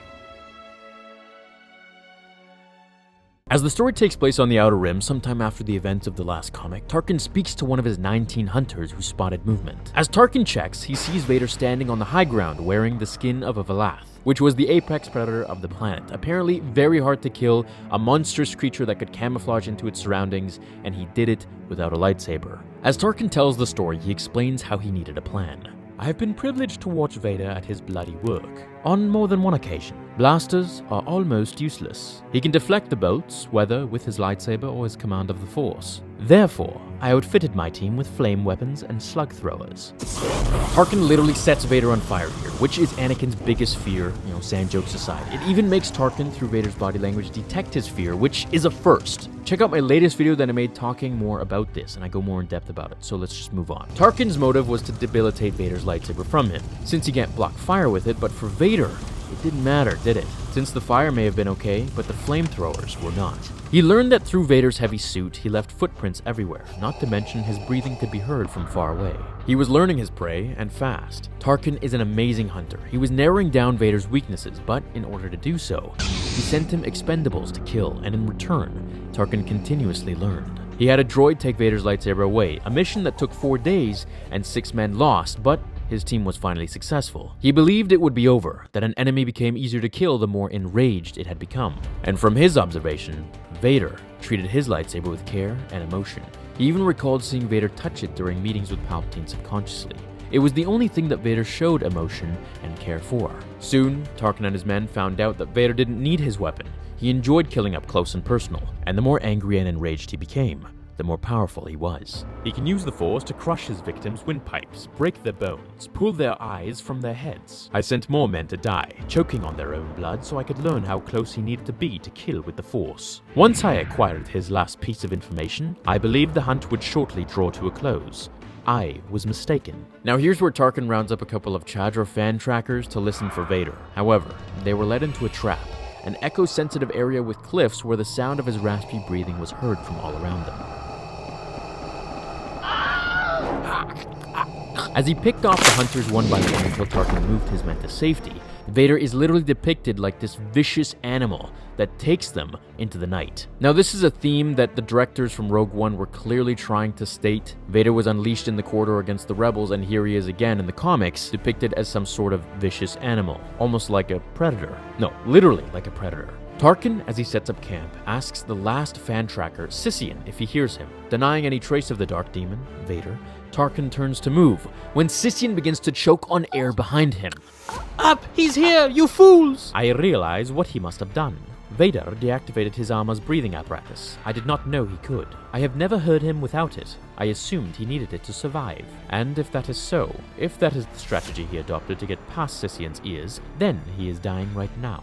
Dying even as he kills us. Until he gets his lightsaber back, then only terror. The saber flies to his hand, and only then does he begin to breathe.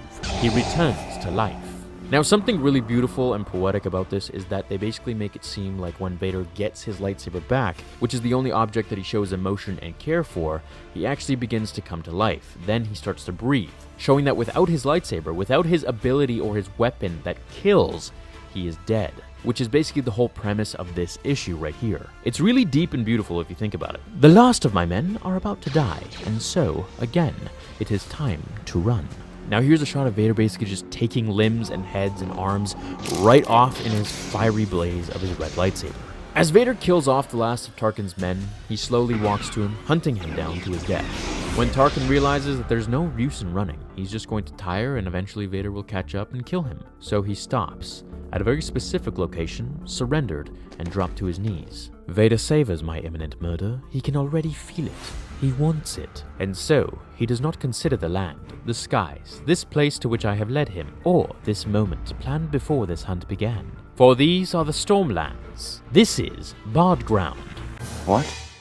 And here, the taller you stand. Boom! Vader gets struck with massive lightning. His suit is extremely sensitive to it as designed by Emperor Palpatine himself, and Tarkin led him here for that exact reason. He had planned it all along. Finally, when Vader gets the high ground, he loses to the bad ground. That's so sad. I mean, the guy just can't win against any ground. There's probably a new meme being born right now as you watch this video. The bad ground. Oh boy. As Tarkin calls in for them to be picked up by a shuttle, we kind of start to learn what is happening in this issue, because before this, it was actually kind of confusing as to what was going on. I mean, you knew Vader was being hunted, but when in time did this really take place?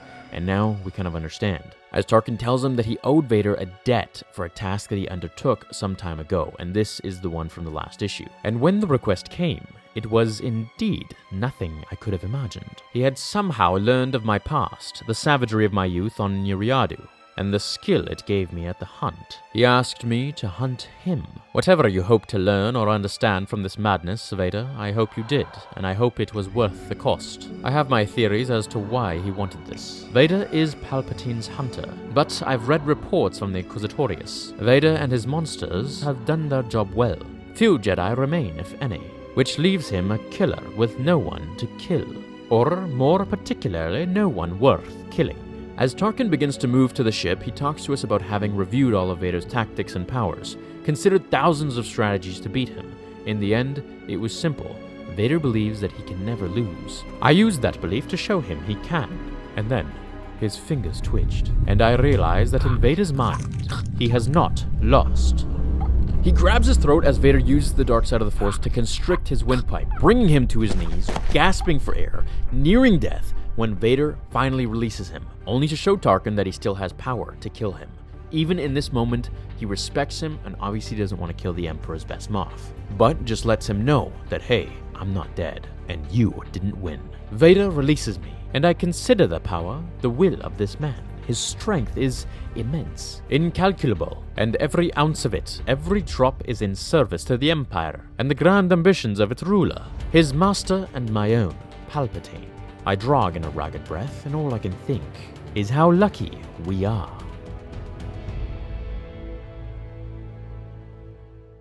Congratulations. It's a girl.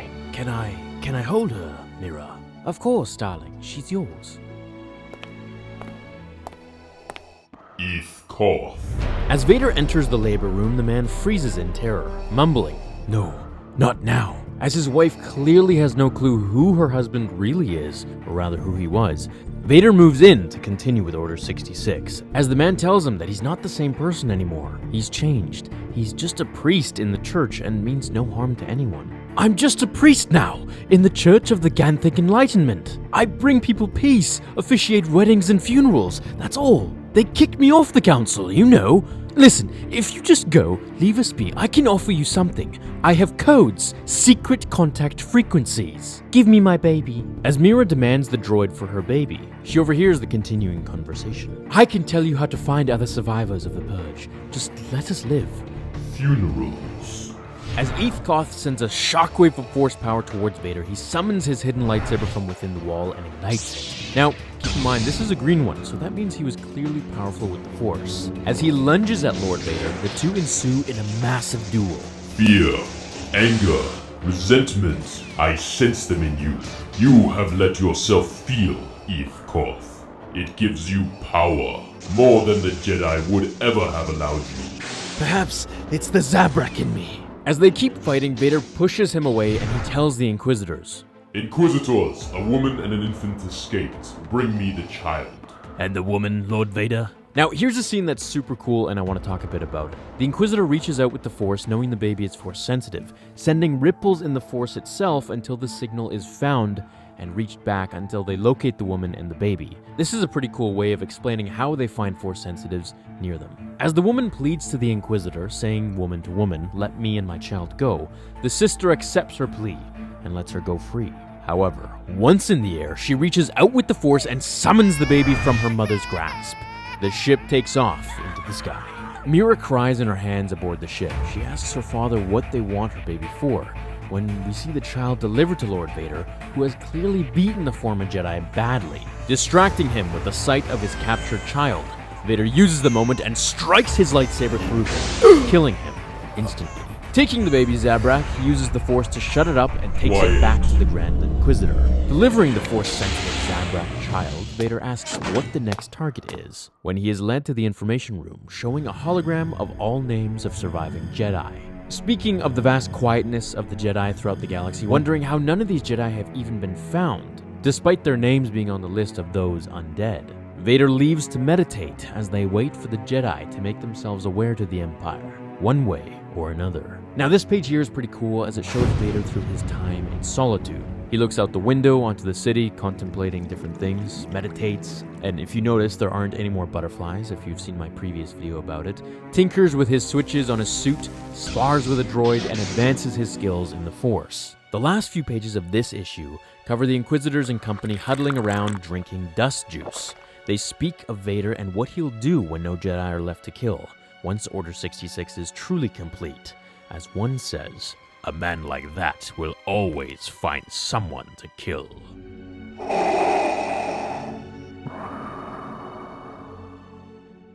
This one picks right up where we left off in the last issue. Vader goes to the room with the Inquisitors, mainly the woman who kidnapped the Jedi Eth Koth's child, walks right up to them and ignites his lightsaber and immediately strikes her as she is saved by her lover. Vader discards him as he throws him to the wall with the Force. As the Inquisitor asks Vader what she has done, where Vader says that he doesn't need to worry about it because he has now done it too. As the two escape, the Grand Inquisitor asks if he may be of service.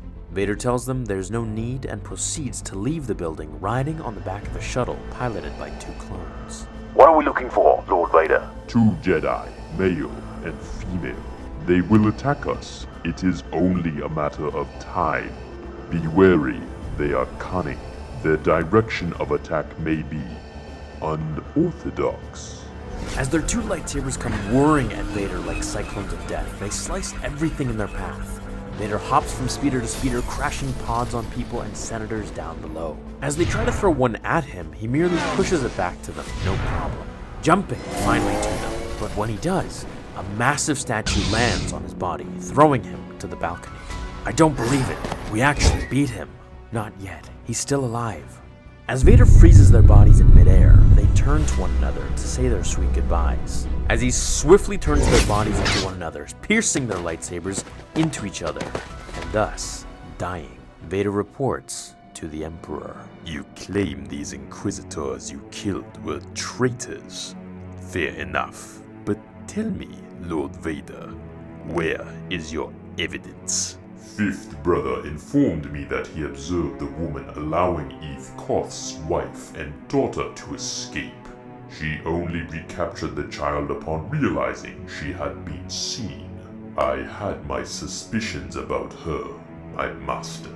As the Emperor is very displeased that Vader made such a mess of his world, mainly killing a senator that he needed control of, remember this one, he told Vader it looks very bad on him if the world thinks that he can't control his men. As a result, he plans to move the Inquisitorios to another base on another world so that this will never happen again.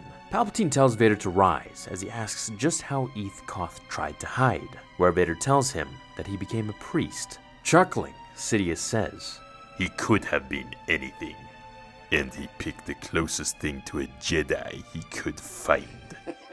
These fools can't help themselves.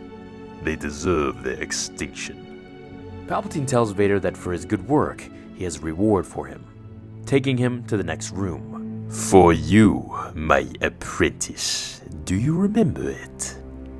Vader stops dead in his tracks. Yes. The royal vessel of the lovely Padme Amidala. Such an elegant thing from an elegant world. Full restoration of the exterior should be complete in approximately 2 days, Emperor Palpatine. All interior systems are in working order and... Yes, perhaps it suits you better as it is.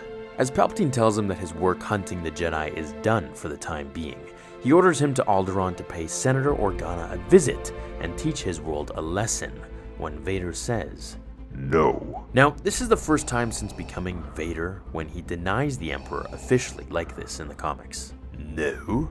Palpatine responds. Vader asks for something. A world. As Sidious understands, he says, of course, a world, a place to own your skills and unleash your rage when you want to, basically. This is where he starts throwing different worlds at him to choose from. How kind of him. Naboo, perhaps. I know you have connections to that planet. This is the esteem in which I hold you, my apprentice. I would give you my home world, or your own Tatooine. You could burn its sand to glass. Repay your suffering there 1,000 times over. No. Mustafa.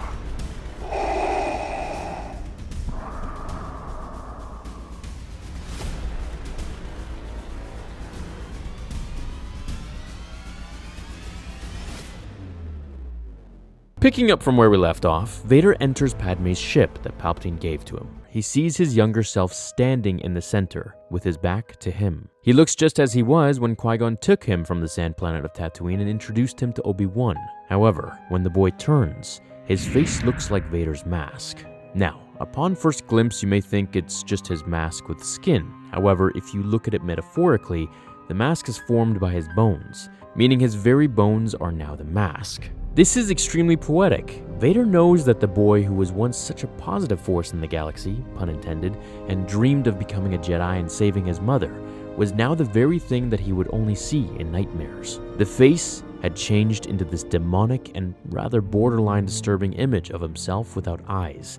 This symbolizes the loss of his soul, or identity, as the eyes are the window to the soul, as they say. His skin has now formed around the new structure that has trapped him into the very monster that he has now become, as if his bones are made of the mask itself. However, amongst the horror that has now replaced the young innocent face of child Anakin, we still see his hair. Why is this? This, I believe, could symbolize his purity, the golden hair of the Chosen One. As they near their destination, Vader is asked by the Colonel, why Mustafar? The scene cuts to Sidious and Vader as a flashback to their convo before departure to the Fire Planet. Sidious tells him that he will send an Imperial architect with him to design his fortress as he sees fit. She was the one who fixed up his palace and got rid of anything remnant of the Jedi. The world where you were defeated, where you burned. I have my suspicions as to why you chose it, but I would have them confirmed. Why, Mustafar? Cutting to the ship again in present time, the architect and Colonel discuss Vader's personality, trying to come up with just what he's going to want to design for his castle, mentioning how this ship that belonged to the Queen of Naboo was so opposite of what they'd assume Vader would fly in. Observing the mask of Lord Momin, who we'll learn about later from Sidious himself, the architect is fascinated by it, wondering who would wear such a thing. What in blazes? As they realize that they are descending into Mustafar's atmosphere without any shields up, Bren, the architect, screams at Vader to put the shields up or to turn back so that they can be fixed. If they don't, they'll all burn alive. Which, you know, for Vader, been there, done that. What? The shields are functional, Colonel Bren. I deactivated them. As she strongly urges Lord Vader to reconsider and reactivate them, he senses her hand on her blaster and summons it out of her grasp with the Force, telling her to sit in her seat and do what he tells her, just as the Emperor commanded her to do so. As they enter the planet, the ship completely lights on fire, screaming through the skies as the locals wonder what it is. Is it light fire or end fire? We shall see. Finally, landing on molten rock, Vader looks at Padme's ship. It's down to the skeleton now and really doesn't look anything like it did before. Better. As the colonels come out of the ship gasping for air, they make a joke about how she at least now knows what his aesthetic appeal is, judging by the ship. Now I'm going to basically say that Vader wanted to destroy the look of Padme's ship, to basically destroy anything that connects him to Anakin Skywalker. As she follows him into the same cave where he first made his lightsaber crystal bleed, which, by the way, was my favorite comic video to this day that I covered. It was full of emotion, so make sure to check that out after this one if you haven't. She asks him questions about the nature of this place, what it means to him, and if he'll be doing any entertaining. We again cut to the continuation of Sidious and Vader's conversation. My apprentice, but I require an answer. Why, Mustafar? You sent me to Mustafar to bleed my kyber crystal at the dark side locus present on the planet. When I touched that power, I saw deeper into the Force than ever before. I believe things are possible at the locus that are impossible elsewhere. Ah, I understand. You are truly a perfect Sith, Lord Vader. You let nothing go. Perhaps your Padme does await you on Mustafar. Perhaps the dark side will bring her to you. Go, one way or another, you will learn a great deal. After all, your power is my power. I have given you a vessel and a world. Now, I think, one final gift. Come, my apprentice. Vader tells her that he's here to study, to uncover a great mystery. As he meditates in the cave covered in ancient hieroglyphs, Colonel Bren finally brings him a concept design. After hours of working on it, she tells him that she thinks he'll be pleasantly surprised, to which he simply says, You are wrong. Surprised and saddened by this, she heads back to Padme's ship where she's stopped in her tracks and screams. Walking to the ship, Vader finds her laying dead. As he sees the other colonel at the desk, he is wearing what looks like Momin's mask, as the eyes are lit up red and alive. The mask of Lord Momin, a powerful artifact of the dark side. Momin was uncommon among Sith. Many of us build our legacy through destruction. Momin preferred to create. He and I have that in common. The uses he found for the Force were truly unique, likely never again replicated. As you also seek unusual paths through the dark side, Lord Vader, I thought you might find Momin's example to be inspirational. Take the mask to Mustafar. Perhaps it will show you the way. As Vader tells Sidious that he has never seen the name of Momin in any Jedi holocron or Sith holocron, Sidious tells him that the story was suppressed and hidden. When Vader asks, Then how do you know it, my master? The mask told me. Slicing the Colonel down, he activates and illuminates the hologram behind him as Vader steps forth and observes a masterpiece.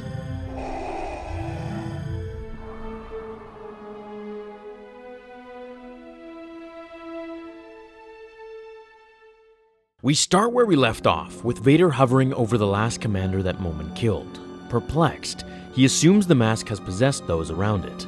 Raising it with the Force, careful not to touch it, he looks at the image that Momin created, and immediately walks towards the Sith cave, where we first saw him bleed his kyber crystal.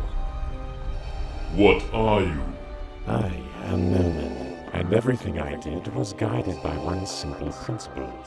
Vader is immediately transfixed by the beam of red light cast by Lord Momin, allowing him to see the memory Momin commands. He tells Vader of something he came to understand at a very young age, as his mother walks into the room, asking him where the Rasta cat was, mentioning how terrible of an idea it was in the first place to get it. She pauses mid-sentence, as we get horrifying images of a sharp blade, intestines, and what looks like blood and guts to be used on a canvas. If people feel nothing when encountering something you have created, then you have created nothing.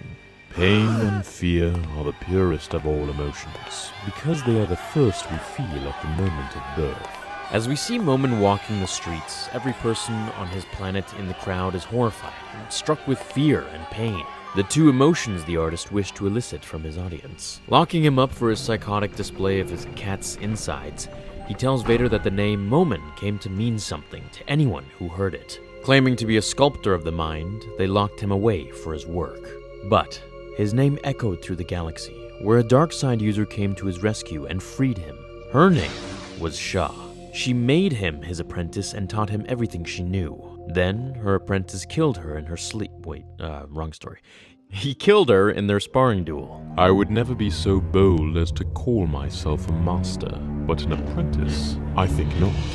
Killing her right there, he went on to study the lore of the dark side in ways that we've never seen before, visiting its different sites and respecting it as the only true audience he had that would appreciate his vision. If he could build something worthy of the dark side's grandeur, then perhaps he might become worthy in and of himself. So he set out to build a weapon, telling Vader that anyone can make a powerful weapon, but to be worthy of the Force, he had to make something so much more.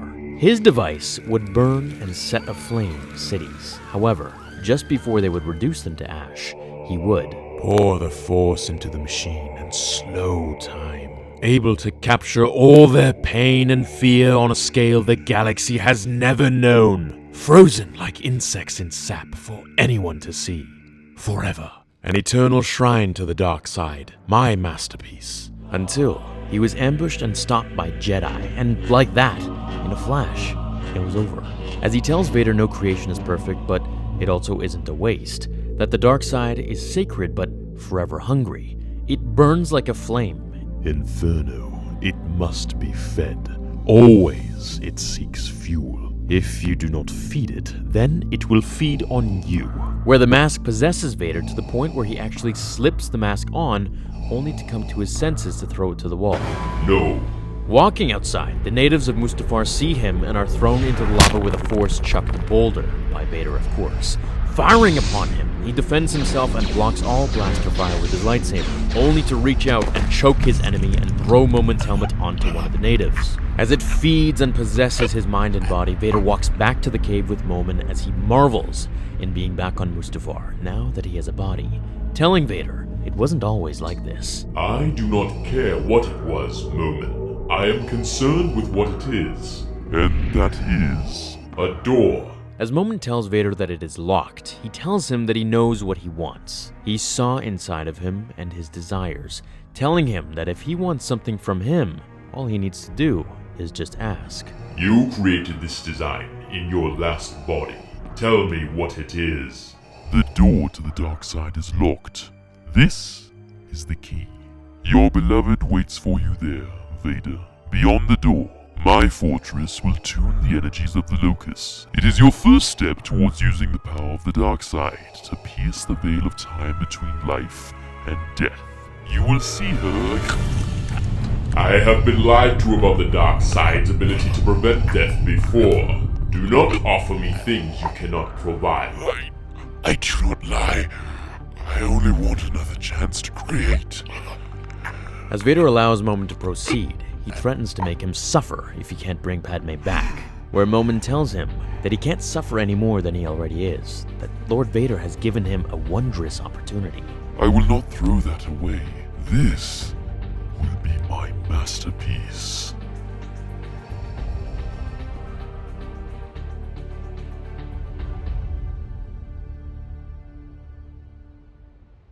Okay, so let's get to today's issue. We start a bit after where the last one ended. Vader is on Mustafar and has now ordered many Imperials to come build his castle as he and Momin work on the perfect design that will house the immense power that it takes to open the portal between life, death, and time itself, with the hope being to bring Padme back. Open the door. Oh no, it's happening again. Lock down the site and get under cover. As Imperials scramble to safety with the massive storm about to approach, as Vader attempts to break open the portal once again, the natives of the planet look to the sky and horizon as lava begins to erupt ferociously and unsettled around them.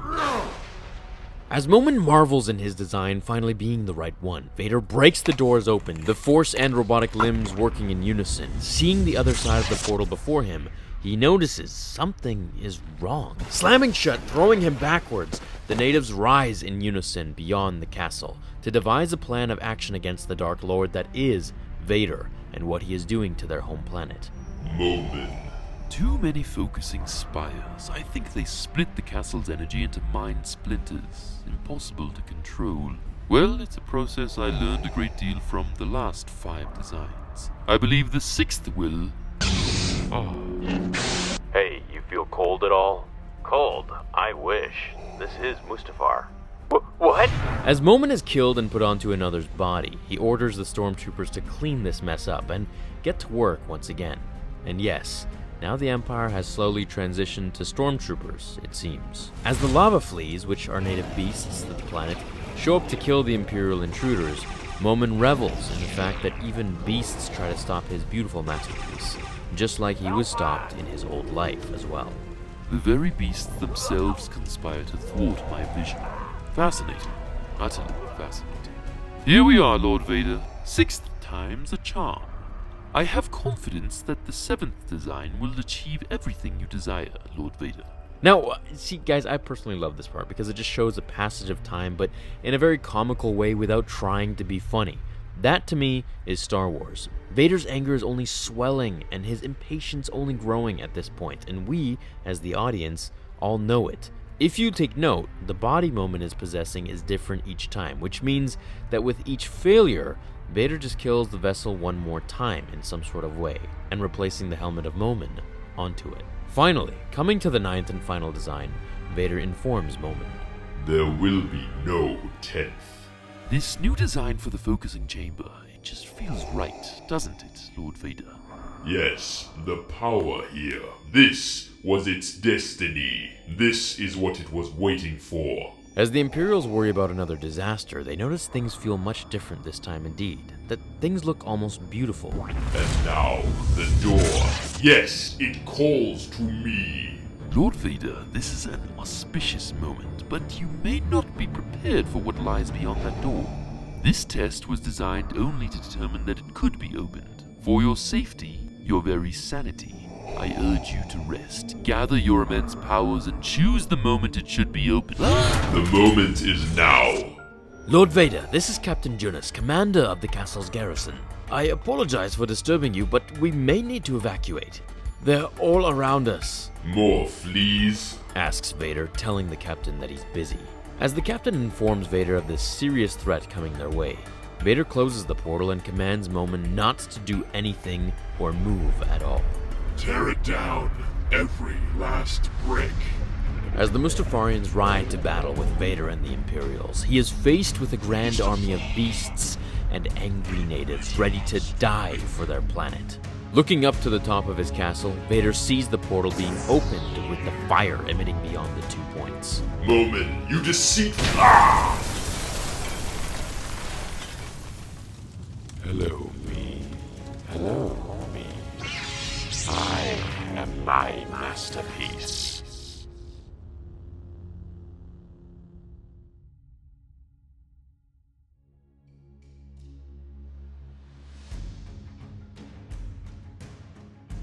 As the troops wish to retreat, Vader resurrects the courage by leading them to war. Vader slashes and slices through the lava fleets. As the Mustafarians command the blood of Mustafar, which is the lava, they promise that it will save them, but at the cost of washing the planet clean. Doing so, Vader is drowned in the lava river, which is really cool since we know he fears lava and fire.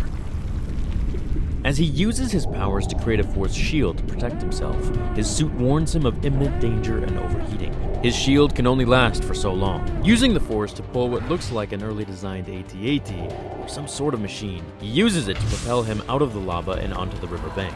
This is where we get the beautiful imagery of him burning up as Anakin as he once did on the riverbank, clawing his way up the hill, only this time as Vader, standing and ready to destroy them all. See, Vader was powerful, but he was also very smart. Retreating to the castle, the Mustafarians attack it, saying now or never. This was Vader's plan. He lured them in and then activated the powers of the castle to incinerate everyone on the outside with lava and fire. It worked. They were dead. But Lord Momin steps in from the shadows, now in full power and reborn.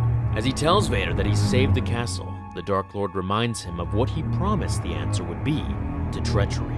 Momin knows Vader is battle damaged and can hardly do much, but he taunts him the most Vader has ever been taunted before, at least to our knowledge in the comics and movies.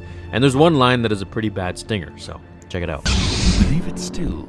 You think the dark side serves you, obeys your every childish whim. But if the greatest power in the galaxy is actually yours to control, why are you a stub of charred meat in a cape? Even more, if you had that power, wouldn't your wife be alive?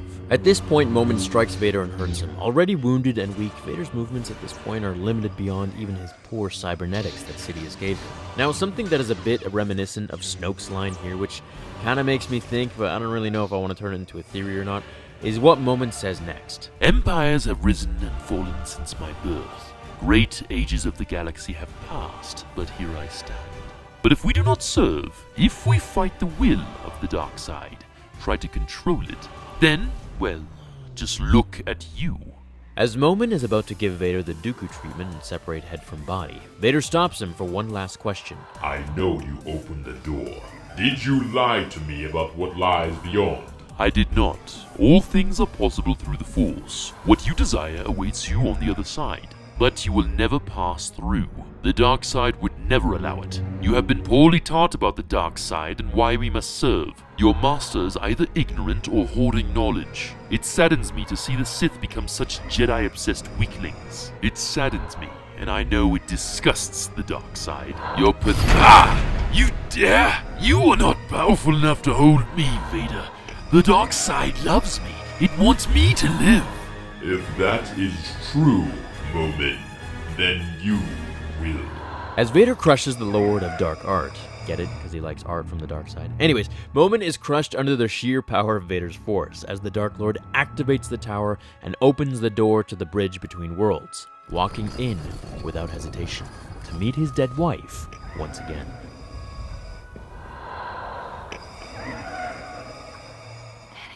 Vader enters the door to the next world, or what I like to call the World of Echoes. His soul is now as Anakin Skywalker, immediately sucked from his cybernetic body. I'm kinda assuming then that this place only allows the soul, or the force itself, of an individual. As he walks through, he hears echoes of the past, or rather, shards of the past through time itself, until he comes across his pregnant mother, where Sidious appears behind her, manipulating her stomach as he says, "Unnatural." And someone, or perhaps him again, says, "The Chosen One."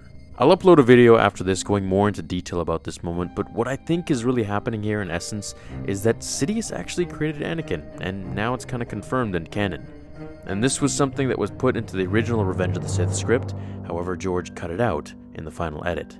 As Anakin, which seems to be fused with the spirit of Vader, moves on, we see young little Annie having nightmares of Vader chasing him through shadows and walls. Now, by the way, can we all just appreciate for a moment how in this comic, part of his nightmare is actually sand hitting him? As he awakens in the middle of the night to be comforted back to sleep, where it almost seems like he used to visit this world as a child in his dreams, as if he were some astral projector or something. Anakin starts to go through his own growth and evolution in this strange world. And it's cool because we see his highlights, pod racing, C-3PO, Padme meeting Palpatine, becoming a Padawan and learning from Master Yoda in lightsaber basics, then falling in love with Padme and their marriage. Being with Ahsoka back to back, fighting on the same team, which is really cool since it ties everything in together with the prequels and the Clone Wars nicely. Sadly, it's them fighting against one another as Vader and Apprentice. Then it gets to the juicy part, and this is one of my favorites of this whole issue. Anakin comes to the Jedi Temple, where it's in pristine condition, and around him we hear the echo of the truths that we cling to depend on your point of view, making the reader wonder if everything we just saw was reality or just his point of view of things. But if that were the case, then how would it explain little Annie's dream as a child and Palpatine manipulating his mother's womb to create life? All thus while echoing the Chosen One. My favorite part is right here. Anakin comes across all the Jedi Masters, except for one, Obi-Wan Kenobi. Anakin ignites 2 lightsabers, or what look like 2 lightsabers or swords in this weird world, which just looks like kind of 2 dark sabers almost, made out of pure energy. As he leaps into the air and lands to fight them, he kills Saesee Tiin first, then moves to slice off Mace's hand once again, this time finishing the job once and for all by beheading him. Eventually making his way through the Jedi like butter, saying the infamous line from Episode 8, "Let the past." As he comes to Yoda, "Face your darkness, I will." He leaps into the air at Skywalker, or Vader, and gets a lightsaber through his chest. As Annie finishes the sentence, "Die, kill it, if you have to." Anakin, like a callous machine, marches up those stone steps like he did the night of the 66th Order. He finds Palpatine and Obi-Wan as he hears, "I am your father." The only 2 people he could think of close enough to call a father. As Obi-Wan and Sidious battle lightning and lightsaber against each other, Sidious eventually destroys Kenobi, naturally, as he turns to Anakin when he is immediately fired upon by red lightning, pure with rage from Anakin and Vader. As he continues through, he finds a woman standing at the balcony's edge, his beloved Padme. He found her, at last. Through all the corruption and blood spilt in his life, he moved through it all and beat it all, to find himself whole as Anakin Skywalker once again. Beckoning for her to come with, she asks, "Are you an angel?" Now, here's where it gets actually really creepy, so you guys have been warned. "Please, we have to go." "Why? I don't know you." "Anakin Skywalker is dead." "No!" Anakin shouts as Padme throws herself backwards off the balcony, turning into a demon of some sorts with yellow-black eyes, as she chokes herself to death, falling and falling below, making Vader relive what he did to her. As she opens her eyes, only to be incinerated into dust by the lightning bolt that strikes from the sky, turning to ash before Anakin's eyes. "No!" he shouts, over and over again, destroying the ground that he stands on. Looking down the balcony, he sees a young blonde-haired boy holding a blue lightsaber. He had never seen him before, but when he tried to get the boy away, he was overpowered, being blasted back to his body outside of the portal. Summoning his severed arm and lightsaber back to himself, he ignites it and destroys the portal forever. Lord Vader, at last. As Palpatine tells him that he was becoming very impatient, and he was thinking of finding a new apprentice, Vader informs him that he's ready to return to Coruscant. "Good. Tell me, Lord Vader, this truth you learned on Mustafar, was it what you sought? Was it what you needed?" Yes.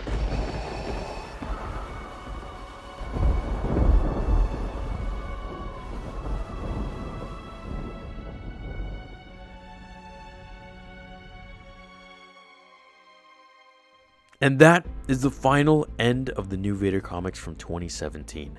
It's been an awesome trip and ride covering these with you guys and explaining them along the way. Check out my full playlist I've made for you. I'll put them all in chronological order for your convenience if you guys wanted to watch them again. Let me know what you guys thought. So now I think Vader sees that there's no bringing Padme back. All he finds is more pain and suffering, cementing his path to becoming the true Dark Lord of the Sith and destroying Anakin Skywalker for good. Or, for as long until Luke shows up and turns him back to the light. Thanks for watching, everyone. Hit like if you enjoyed it, and I will see you all in the next episode of Star Wars Theory, my fellow Jedi and Sith friends. Until then, remember, the Force will be with you, always. Now, fulfill your destiny.